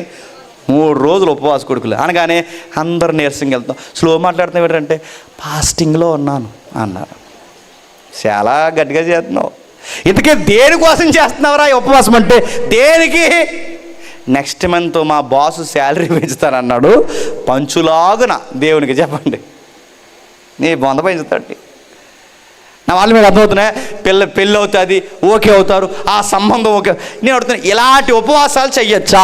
అసలు ఉపవాసం అంటే అవసరాల కొరకు చేస్తారు కదా. అసలు ఉపవాసం బైబిల్ ఏం చెప్తుందో తెలుసా? మనం మానేయాలి. ప్రభువా ఈ బూతులు మానలేకపోతున్నారు, మానగలిగే శక్తిని నాకు ఇవ్వు ప్రభు అని ఉపవాసం చేయాలి. ఈ సినిమాలు చూసి అలవాటు నాకు పోవట్లేదు ప్రభువా, ఇందులో కన్నా నీ దగ్గర ఆనందం ఉందని ఎతుక్కునే నేత్రాలు నాకు దయచేసే శక్తిని ఇవ్వు ప్రభువా అని ఉపవాసం చేయాలి. అక్కడ రాస్తున్నాడు, బలత్కారం మానేయాలి, దుర్మార్గత మానేయాలి. అడుగుతున్నాను, ఉపవాసం చేసి దుర్మార్గమైన పనులు చేస్తారా? చేరి చెప్పండి. ఉపవాసమే, దుర్మార్గం కూడా అన్నాడట. ఆగరా ఈ 40 రోజులు అయిపోయి చూసుకుందాం అన్నాడట. అంటే 40 రోజులు అయిపోయి నరికెత్తా వాడిని. నీది నీ ఉపవాసం నువ్వుని. అంటే చాలామంది మీరు చూస్తారు ఈ 40 రోజులు అంటే ఇలా ఏం చేస్తారు? 40 రోజులు ఏం చేస్తారంటే 40 రోజులు అలా ఉన్నారు. దేనికి ఉన్నారంటే ఏదో మంచి జరుగుతుందని. నేను అడుగుతున్నాను, ఈ 40 రోజుల తర్వాత మళ్ళీ నువ్వు చేసేదేంటి? గొడవలే. ఒక ఆయన అంటున్నాడు, ఫాస్టింగ్లో ఉండిపోయాను కాబట్టి సరిపోయింది, లేకపోతే ఏం చేస్తావు? చంపేద్దాం మమ్మల్ని. ఈ మాటలు ఎలా చెప్తున్నారు? మానే, దుర్మార్గత మానే, పక్కోల మీద చేసే అజిమాయిషి మానే, దుర్మార్గమైన పనులు మానే. నువ్వు ఏ ఉద్యోగం చేస్తున్నావో, ఏ సంపాదన సంపాదిస్తున్నావో నాకు తెలియదు, కానీ అన్యాయపు సంపాదన కానీ, దొంగ వ్యాపారాలు కానీ, సారా వ్యాపారాలు కానీ, గంజాయి వ్యాపారాలు కానీ, అక్రమ దుర్వ్యాపారాలు కానీ, లేదా అక్రమ వ్యభిచార పనులు కానీ, ఇలాంటి దుర్మార్గమైన పనులు ఏమన్నా ఉంటే మానేసే శక్తిని ప్రభువాని చేసేదాన్నే చెప్పండి ఉపవాసం అంటారు. ఆ టైంలో భోజనం మానేస్తావా? మానే. నీళ్లు మానేస్తావా? మానే. నిద్ర మానేస్తావా? మానే.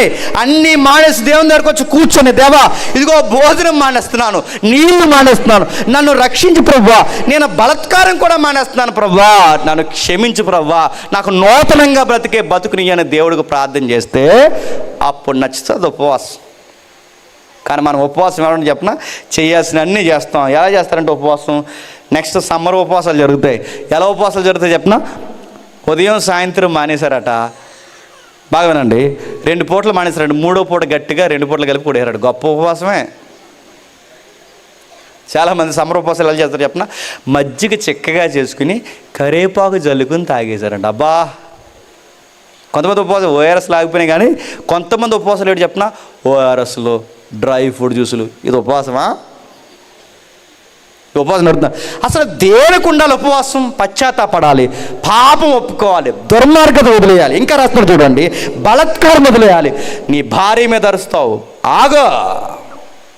నీ అత్తను బాధ పెడతావు, మానే. నీ తల్లిదండ్రులు నువ్వు ఇబ్బంది పెడుతున్నావు, ఆ పొగరతనమే తగ్గించుకో. ఇవి తగ్గించుకోవడానికి బలత్కార మాటలు, బలవంతకరమైన పనులు, ఇవి మానేయడానికి నువ్వు చేయాల్సిన పని అంటే చెప్పిన నాకు సాత్వికమైన మనసును దయచే ప్రభు అని చేసేదే ఉపవాసం. ఇలాంటి మంచి ఉపవాసం చేశారంటే ఎక్కడ చెప్పండి? నీనెవేలో రాజు తనను తాను తగ్గించుకున్నాడు, మంత్రులు తమను తాము తగ్గించుకున్నారు, ప్రజలు తమను తాము తగ్గించుకున్నారు. ఉపవాసంలో ఉండాల్సిందే చెప్పిన తగ్గించుకోవాలి. ఏం తగ్గించుకోవాలి? నీకు ఏమేమి ఎక్కువైపోయినాయో చెప్పండి, అవి నీకే బాధ వెళ్తాయి. నీకు ఏమేమి ఎక్కువైపోయినాయో అవన్నీ తగ్గించుకోవాలి. తగ్గించుకోవడానికి చేసేదే ఉపవాసం. మనం ఏం చేస్తున్నాం? దేనికి ఉపవాసం ఉన్నామంటే 2nd ఫ్లోర్ వేయాలనుకోండి, చాలా తగ్గింపు నీకు. 2nd ఫ్లోర్ కోసం ఉపవాసం. ఆ మాట మీకు అర్థమవుతున్నాయా? ఒక ఆయన ఉపవాసం చేశాడట, చేస్తే ఆయనకి జవాబు రావట్లేదట. పాస్టర్ గారు అడిగారట, నీకు జవాబు రావట్లేదు కదా అన్నాడు. అవును పాస్టర్ గారు, 3 డేస్ అయిపోయింది కానీ నాకు జవాబు రాలేదండి. ఎందుకు నీకు దేవుడు జవాబు ఇవ్వట్లేదంటే క్లారిటీగా ప్రేయర్ చేయలేదు అంటే. ఏం క్లారిటీ ఏంటంటే తెలుగులోనే ఎబ్రిలోనే అడిగాడు. కాదు, క్లారిటీ ఏంటంటే నువ్వు ఇల్లు కావాలని అడిగో, టైల్సో మార్బుల్సో దేవుడికి చెప్పావా? అందుకే దేవుడు ఇల్లు ఇవ్వలేదు అన్నాడు. ఈయన ఉపవాసం చేయడమే తప్పుడు ఉపవాసం, మళ్ళీ వెనకాల ఈయన ఇచ్చే ఎవరన్నా ఇంకో తప్పుడు ఎవరన్నా. మొత్తం మీద పశ్చాత్తాపడ్డారు. నేను ముగిస్తున్నాను. ఆ పశ్చాత్తాపడితే నినోవే ప్రజలందరూ చెడుతనమును మానుకొనగా వారు చేస్తున్న క్రియలను దేవుడు చూసి పశ్చాత్తాపుడే వారికి చేదునని తాను మాట ఇచ్చిన మాట కీడు చేయక మానేశాడట. మీకేమర్థమైంది చెప్పండి? మన దేవుడు ఎలాంటి చెప్పినా గమనించండి. యథార్థంగా పశ్చాత్తాపడి దాన్నే కన్వర్ట్ అంటారు. దాన్ని కన్వర్ట్ అనే పదం ఎక్కడో వాడతారు, కానీ కన్వర్ట్ అంటే అటు నుంచి పూర్తిగా దేవునికి మాట్లాడు, అంటే దేవుని వైపు తిరిగిపోవడం. ఇంకా మళ్ళీ నేను లోకం నీచమైన పనులు ఇక చేయనని ఎవరైతే దేవునికి మాట ఇచ్చి తిరుగుతారో దాన్నే నిజమైన మారు మనసు అంటారు. దాన్నే కన్వర్ట్ అవ్వడం అంటారు. కన్వర్ట్ అంటే ఏంటి? ఇంక నేను ఇలా ఉండను, పూర్తిగా నీ వైపుకి వచ్చేస్తాను అనుకునే మాటే చెప్పండి కన్వర్ట్ అవ్వడం. అంటే లోకంలోంచి దేవుళ్ళలోకి ఏమైనా అన్నమాట కన్వర్ట్ అయ్యాను. ఇప్పుడు ఇలా పాపంలోంచి ఎక్కడికి వచ్చారు చెప్పండి? దేవుళ్ళలోకి వచ్చారు. వీళ్ళు ఎప్పుడైతే కన్వర్ట్ అయ్యారో దేవుడు ఏం చేశాడంటే పశ్చాత్తాపడ్డాడు, చంపడన్నాడు, వాళ్ళ కీడు ఆపేస్తాడు. ఇదంతా ఎవరు చూశారంటే బాగా వినాలి, మన హీరో చెప్పండి యోనా గారు చూశారు. చూసి ఏం చేయాలండి? దేవా, నా మెసేజ్కి మొత్తం టౌన్ అంతా మారిపోయింది ప్రభా, నీకు మహిమ కలుగును ప్రభువా అంటే బాగున్ను అనలేదు. అనకుండా ఏం చేశాడు చూడండి. యోనా దీనిని చూసి చింతాకాంతుడై కోపగించుకుని, యెహోవా, నేను నా దేశమందుండగా ఇలా జరుగుతుందని అనుకున్నాను కదా, అందువలనే నువ్వు కటాక్షము, జాలి, బహు శాంతం, అత్యంత కృపగల దేవుడు ఉండి పశ్చాత్తాపడి కీడు చేయటం మానదు అని నేను తెలుసుకుని దానికి ముందుగానే నాకు తెలుసు గతంలో ఇశ్రాయేలును అలాగే క్షమించేస్తావు. ఇప్పుడు నాకు మళ్ళీ తెలుసు ఈ నినేవాని కూడా క్షమించేస్తావని. ఇలా క్షమిస్తావని తెలిసే నేనేం ఎక్కేసాను చెప్పండి. ఇదేం పాస్టర్ గారండి నిలవన్నాడు? ఎవరు? యోనా గారు. ఇప్పుడు బాగా వినండి. ఈ గ్రంథం చదువుతుంటే మీకు ఏమర్థమవుతుందో నాకు తెలియదు, కానీ ఈ గ్రంథం చదువుతుంటే మారాల్సింది నినేవే ప్రజలే కాదు, పాస్టర్ యోనా గారు కూడా మారాలి. యోనా గ్రంథం ఏమని సెలవిస్తుందంటే ప్రజలలోనే కాదు మార్పు చెప్పండి, సేవకుల్లో కూడా. అందుకే అనేక మంది ప్రవక్తలు ఉండగా, అనేక మంది నీతిమంతులు ఉండగా దేవుడు యోనా పిలకబట్టుకుని ఎందుకు నడిపిస్తున్నాడంటే వారిని చూసి నువ్వు మారాలి, నిన్ను చూసి చెప్పండి వాళ్ళు మారాలి. మీ ఇద్దరికి ఒకరికొకరు అవసరమని సీన్లోకి యోనాను దిగిస్తే యోనాను అన్నాడట, నువ్వు ఇలా జాలిగల దేవుడు అని నేను సువార్తకి వెళ్ళనన్నాను. మళ్ళీ నీకు పొగర తగ్గిందా అలాగే ఉందో చెప్పండి? అలాగే ఉంది. అప్పుడు ఏం చేశాడు? నేను ఇంకా బ్రతుకుడి కంటే చచ్చుట మేలు, యెహోవా నన్ను ఇంకా బ్రతకనీయక చంపమని యెహోవాకి మనం ఇదేం ప్రార్థన అండి? ఎందుకు చనిపోతాడు? ఇందాక ఎందుకు చనిపోతా అన్నాడు? ఇందాక చదివాంగా ఇందాక ఎందుకు చనిపోతున్నాడు? సువార్తకి వెళ్ళమన్నప్పుడు మార్గం మధ్యలో తుఫాను గాలి వచ్చిందని సముద్రంలో దూకేశాడు. ఇప్పుడు బాగుందండి. ఇప్పుడు చనిపోతాడు. ఇప్పుడు ఎందుకు చనిపోతాడంట చెప్పండి? వాళ్ళు బాగుపడిపోయారని. ఆ ప్రార్థన ఎలా తెలుసా? ఇంక ఇలా బాగుపడిపోవడం నేను చూడలేకపోతున్నాను చెప్పండి. ఇలాంటి ప్రార్థన మనం చేద్దామా చేయమా? ముఖ్యాంశాలు మరోసారి చెప్పండి. ఇలాంటి ప్రార్థన మనం చేస్తాం, జ్ఞాపకం చేయని ఎలా చేస్తాం? ప్రభువా, ఊర్లో అందరూ బాగానే ఉన్నారు ప్రభువా, చెప్పండి మాకే ఇది యోనా ప్రార్థనే. మాకే అంటే నీ వంకర బుద్ధి ఏంటంటే మేము బాగోకపోతే చెప్పండి ఇంకెవ్వరూ బాగోకూడదు ప్రభు. ఎందుకు ప్రభువా మాకే ఇన్ని బాధపడడం చూడలేకపోతున్నాడు ప్రభు, ఈ బతుకుని చెప్పండి తీసేసుకో ప్రభు అని అడుగుతున్నాడు. ఇది వంకర ప్రార్థన కాదా? యోనా కూడా ఇలాగ అంటాడు. ఏమని? ఇదిగో చూడండి, నేను బ్రతుకుడు కంటే చచ్చుట మేలు, యెహోవా నన్ను ఇంకా బ్రతకలేక చంపేమని. ఇలా ప్రాణ విలువ తెలియనందుకే నాసు తలగదెక్కి బండరాలు తగిలేలా లోపలికి ఇంటేశాడు. మళ్ళీ ఇలాంటి మాటలు మాడుతున్నప్పుడు ఏం చేయాలి చెప్పండి? మళ్ళీ కిందకి ఏం జరుగుతుంది చూడండి. అప్పుడు యోనా ఆ పట్టణం నుండి పోయి దాని తూర్పు తట్టును బస చేసి అచ్చట పందిలో ఒకటి వేసుకొని ఆ పట్టణంకి ఏమి జరుగునో ఏమి సంభవించునని చూదుని అనుకున్నాను. నేను ఇదేంటి ఆ మాట మీకు అర్థమవుతుందా? అక్కడ కూర్చొని ఏమి జరుగుతుందో చూడ్డానికి కూర్చున్నాడంటే ఆ ఊరు ఎలా నాశనం అయిపోతుందా అని ఈయన అంటున్నాను. ఇదేం పాస్టర్ గారండి ఈయన? కొంతమంది అలా ఉంటారు తెలుసా? యోనాలో ప్రవక్త అనే కోణం పక్కన పెట్టండి, మనలాంటి చెప్పండి మనుషుడే. కొంతమంది చూసారా, నచ్చనోళ్ళు ఎవరైనా ఉన్నారనుకోండి, గెట్నోళ్ళు ఎవరైనా ఉన్నారనుకోండి, వాళ్ళతో మనం అనే మాట చెప్పిన ఎప్పటికన్నా నీకు ఏమన్నా జరగకుండా ఉంటుందా చెప్పండి? ఈ రెండు కళ్ళుతో చెప్పండి చూడకుండా వెయిట్ అండ్ సీ అన్నారంట. ఇది ఎలా ఉంటుందండి? అన్నీ యోనాగారిలో లేవండి. అప్పుడప్పుడు మనం అంటాం మనకి నచ్చిన వాళ్ళు బాగుపడుతున్నారు అనుకోండి, మన కళ్ళు పచ్చగా అయిపోతాయి. మన గిట్టినోళ్ళు సెకండ్ ఫ్లోర్ వేస్తారు అనుకోండి, మనకు బెంగ వచ్చేస్తుంటుంది. మనకి నచ్చిన వాళ్ళు ఒక 10 ఎకరాలు కొనేస్తారు అనుకోండి, ఎలా ఉంటుందండి? బాధ అయిపోద్ది. అప్పుడు ప్రార్థన చెప్పిన ఆ పనికి మేలేదో బాగానే ఉన్నాడు ప్రభు, నన్నేటి ఇలాగ వదిలేసావు నువ్వు అనిపిస్తుంది మనకి. ఆడి భక్తుడు కాదు, బైబిల్ చదువు. ఆడి మీద ఎన్ని కంప్లైంట్ చేస్తాం? ప్రేయర్లోనే. పైగా అంటున్నారు పశ్చాత్తాపడకుండా యోనా గారు అంటున్నారట, వాళ్ళకి ఏం జరుగుతుందో ఎప్పుడు గుర్తుపెట్టుకోండి. మనతో ఎవరైనా కయ్యానికి దిగినా, మనతో ఎవరైనా గొడవ దిగితే, మనకి నచ్చిన వారు ఎవరైనా ఉంటే వాళ్ళ నుంచి మనం కోరుకునేది చెప్పనా?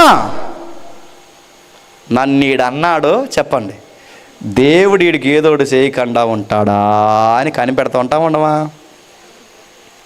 పొరపాటున మనతో గొడవ అయినోడికి నెక్స్ట్ డే ఆడికి యాక్సిడెంట్ అయింది అనుకోండి, మన నోటండి వచ్చి మాట్లాడి చెప్పండి ఏమంటాను చెప్పనా? అవుతుందిరా. ఎందుకని తెలుసా? నా అలాంటి నీతిమంతుడు నువ్వు అన్నావు కనుక చెప్పండి, ఆటో గుద్దేసింది ఎదవా అంటమ్మా. అంటే మనకి ఏదో ఒకటి జరిగితే, మనకి ఏదో ఒక ఇబ్బంది కలిగితే, ఆ కలుగుతున్న ఇబ్బందిని బట్టి క్షమించండి, మన కలుగుతున్న ఇబ్బందిని కలిగించేవారు ఎవరైనా ఉంటే, వాళ్ళకి ఏదో ఒక నష్టం కలిగితే వాళ్ళ శ్రమను బట్టి ఆనందించే వాళ్ళు ఉన్నారా? మనుషులు చనిపోయి ఇంట్లో ఏడుస్తుంటే టెంట్లో కూర్చుని ఆ ఇంటి మీదే కామెంట్ చేసే జాలి లేని వాళ్ళు ఉంటారని మీరు నమ్మగలరా? ఉంటారండి. మీరు ఎప్పుడూ గమనించండి, పేక లోతు కష్టాల్లోకి అప్పుల్లో కూరుకుపోతే పైకి అయ్యో పాపం ఎలా జరుగుతుంది అంటారు, కానీ భలే జరిగింది ఎదవలకు అనుకునే వాళ్ళు ఉన్నారు తెలుసా? ఈ మనుషులు అలాంటి వాళ్ళు. యోనా గారు ఎలాంటి వాడు కాకపోయినా యోనా గారు ప్రార్థన దైవ చిత్తానుసారమైన ప్రార్థన కాదు. ఆయన ప్రార్థన చేస్తూ ఇంకా అంటున్నాడు చూడండి 6వ వచనంలో, దేవుడైన యెహోవా ఒకటి ఏర్పరిచి దాని అతను కలిగిన శ్రమ పోగొట్టుటకై అది పెరిగి యోనా తలకి నీడ వచ్చినట్లు చేశాను. ఆ సొర చెట్టు బహు సంతోషించను. మరుసటి రోజు దేవుడు ఒక పురుగుని ఏర్పరచగా అది ఆ చెట్టును తొలిసినందున చెట్టు వాడిపోయిను మరియు ఎండకాయగా దేవుడు వేడిమి గల ఉమ్, తూర్పు గాలిని రప్పించి ఏడుమ గల తూర్పుగా రప్పించి యోనా యోనా తలకు ఎండ దెబ్బ తగలగా తలకి ఎండ దెబ్బ తగలగా అతడు సొమ్మ చెల్లి బ్రతుకుట కంటే చచ్చుట నాకు మేలనుకొనిను. ఇదేంటండి, మొదటి అధ్యాయంలో సువార్త చేయమంటే చచ్చిపోవడానికి దూకేశాడు. వాళ్ళు మారు మనసు పొందితే చచ్చిపోతా అంటున్నాడు. ఇప్పుడు మూడోసారి ఏంటి చెప్పిన, చెట్టు ఎండిపోయిందని చచ్చిపోతా అంటున్నాడు. మాట్లాడితే నేనేం చెప్తాడు చెప్పండి. ఇప్పుడు మీకు ఏమర్థం చెప్పండి. అన్నిటికన్నా ముఖ్యంగా మారాల్సింది నినేవే ప్రజలని నేను అనుకోను, కానీ చెప్పండి, పాస్టర్ గారే మారాలి అక్కడ.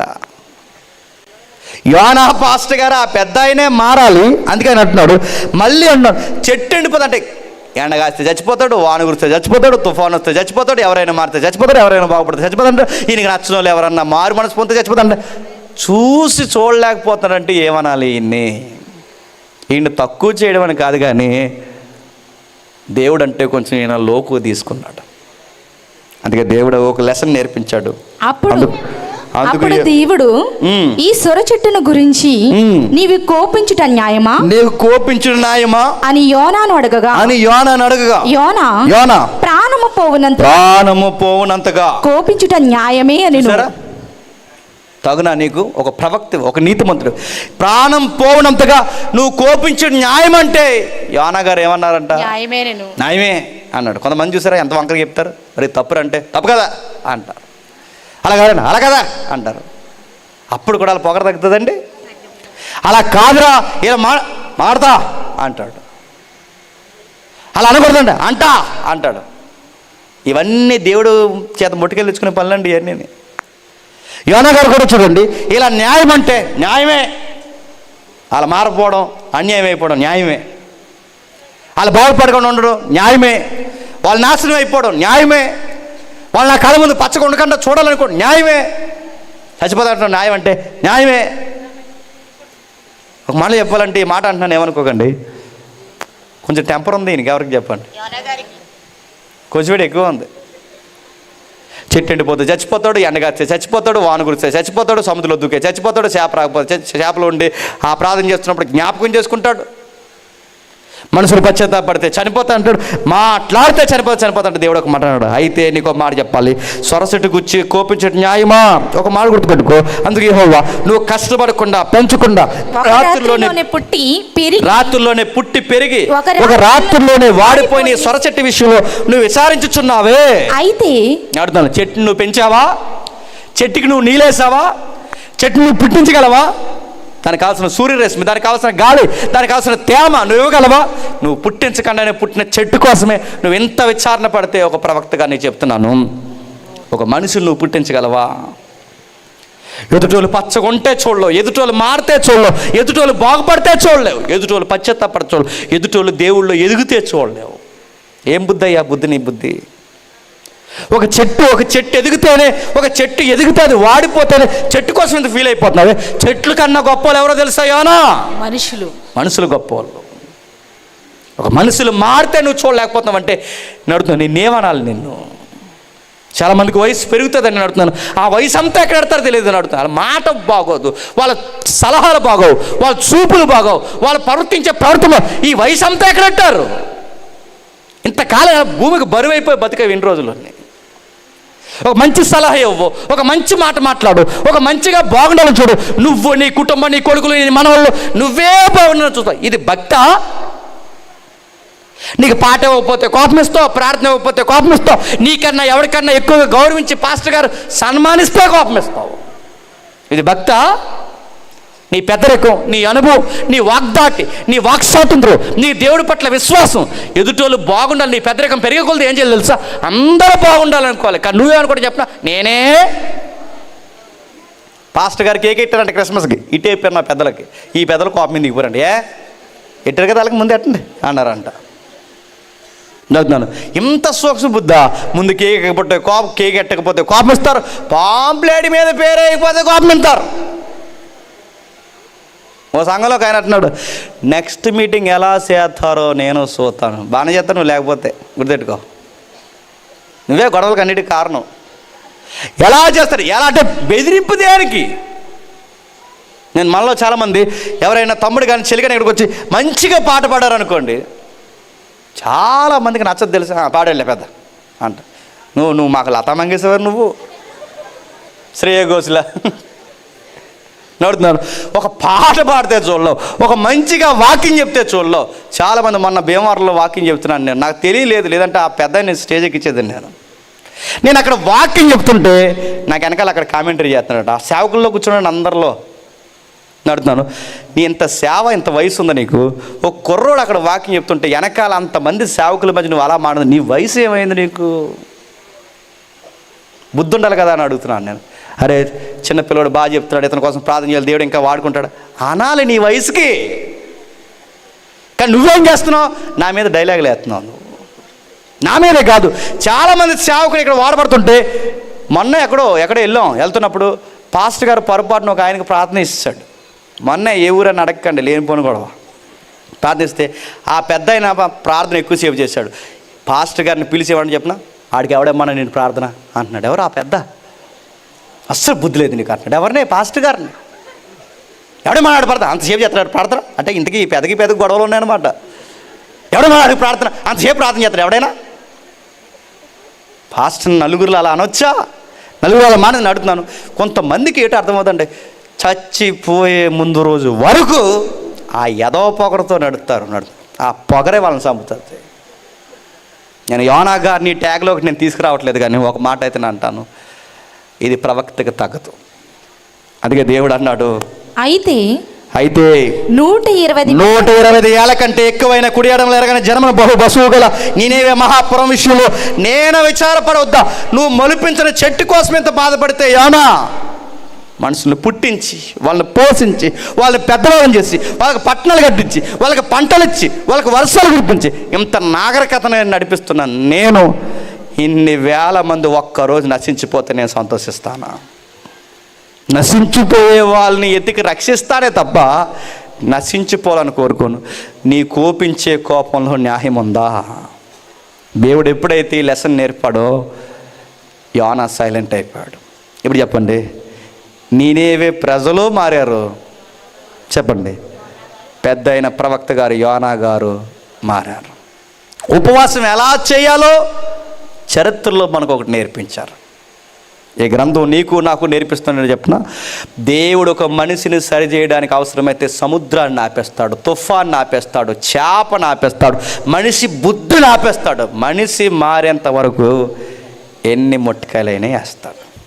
అది రాజునైనా తీసుకొచ్చి గోనె బట్టలో కూర్చోబెడతాడు, నువ్వు ప్రవక్తమైనా తీసుకొచ్చి బురదలో నాసులో కూర్చోబెడతాడు. నువ్వు ఎవరైనా, నువ్వు నేను ఎవడమైనా గుర్తుపెట్టుకో, ఆయన అనుకునే క్యారెక్టర్ మనకు వచ్చేంత వరకు ఎంత రుద్దాలో అంత రుద్దుతాడు. ఈ లోపల మనం అనుకుంటాం మాకు ఎందుకు వెలుగుతున్నాయి అంటే, అందరికన్నా తేడాగా ఉన్నావు కనుక గుర్తుపెట్టుకో. నీకు మొట్టిగా లేస్తాడు, సరి చేస్తాడు, నిన్ను కావాలనుకుంటున్నాడు, దగ్గర తీసుకోవాలనుకుంటున్నాడు. అందుకే ఆర్థికంగా అయినా కొడతాడు, అనారోగ్యంలో అయినా కొడతాడు, ఏదో ఒక విధంగా కొడతాడు, ఏదో ఒక దెబ్బలు నీకు కొడతాడు. నువ్వు సెట్ అయ్యేలాగా దేవుడు చెప్పండి సెట్ చేస్తాడు. ఇదంతా చెప్పేవాడు చెప్పకపోతే నేను చెప్పిన లెసన్కి అర్థం లేదు. ఇది యూదుల మెసేజ్ అయిపోతుంది. ఆ మెసేజ్ కంటెంట్ ఏంటంటే, యోనా చేప గర్భం నుంచి వస్తే నీనేవే ప్రజలు చూసి మారారని బైబిల్లో లేదు, కానీ ప్రపంచం అంతకన్నా గొప్ప అద్భుతాన్ని చూసి మారిపోయింది. అదే మనుష్య కుమారుడు భూగర్భం నుంచి బయటికి రావడం ఈ ప్రపంచం చూసింది. యోనా చేప గర్భంలో వెళ్ళిన దానికన్నా గొప్ప వింత ఏంటో తెలుసా? మనుష్య కుమారుడు మరణించి చావు గర్భంలోకి భూగర్భంలోకి పోయి 3వ రోజు బయటకు వచ్చాడు. చూసారా? ఇది యోనా చేసిన అద్భుతం కన్నా గొప్ప అద్భుత కార్యం. గుర్తుపెట్టుకోండి. చేప గర్భంలోకి యోనా కాకపోతే మొన్న అమెరికాలో ఇంకొక ఆయన వెళ్ళాడు, చూసారా? సేమ్ యోనాలాగా మింగేసింది, 2వ రోజుకి ఎక్కేసింది. సేమ్ నడుపుతాను. యోనా అద్భుతం రిపీట్ అవుద్ది, కానీ యేసు ప్రభు చేసినట్టు ఎవడో చెప్పండి. చేయలేడు. మళ్ళీ ఆయన వచ్చి మనల్ని తిరిగి లేపేంత వరకు ఎవడు స్వచిత్తంతో తన అంతట తాను మరణించి తిరిగి లేవగలడా? అన్నిటికన్నా గొప్ప ఉద్దేశం తెలుసా? ప్రభు అయిన యేసుక్రీస్తు వారు ఈ కంటెంట్ని కోట్ చేసుకున్నాడు. యోనా కన్నా గొప్పవాడు మీ మధ్య ఉన్నాడు, యోనా కన్నా గొప్పవాడు మీ మధ్య ఉన్నాడు. మీ మధ్య ఉన్నా నేను చెప్తున్నాను, 3వ దినాన్న మనుష్య కుమారుడు తిరిగి లేస్తాడు అన్నట్టుగానే తిరిగి చెప్పండి లేచాడు. ఇది ప్రపంచానికి అద్భుతం. నిజంగా లేచాడంటే నిజంగా లేచాడు. ఖాళీ సమాధి ఇంకా మనకు ఎక్కిరిస్తూ కనబడుతుంది. దావీదు సమాధి ఉంది, అబ్రహాము సమాధి ఉంది, సొలొమోను సమాధి ఉంది, మొదటి మనుషుల సమాధులు ఉన్నాయి. కానీ 2000 సంవత్సరాల క్రితం ఉన్న ఒక సమాధి మాత్రం ఖాళీగా ఉంది. ఆ సమాధి పేరు ప్రభు అయిన యేసుక్రీస్తు వారు మరణించి తిరిగి లేచిన సమాధి. అది నజరేయుడైన యేసు సమాధి. అందుకే యోనా గ్రంథం నీకు నాకు చూపిస్తుంది. యోనా ప్రవక్త ఎదుటోళ్ళు చూస్తే వారవలేకపోయాడు, కానీ ప్రభు అయిన యేసుక్రీస్తు వారు ప్రతి ఒక్కరూ మారాలని కోరుకున్నాడు. నశించిపోతున్న ఆత్మలను ఎతికి రక్షించడానికి వచ్చాడు. ప్రతి ఒక్కరిని కౌగులు చేసుకున్నాడు. చివరికి ఇస్కరియోతు యోధా పాదాలు కూడా కడిగాడు. ప్రభు అయిన యేసుక్రీస్తు వారిలో ఉన్న మానవత్వంలో ఉన్న బ్యూటీ ఏంటో తెలుసా?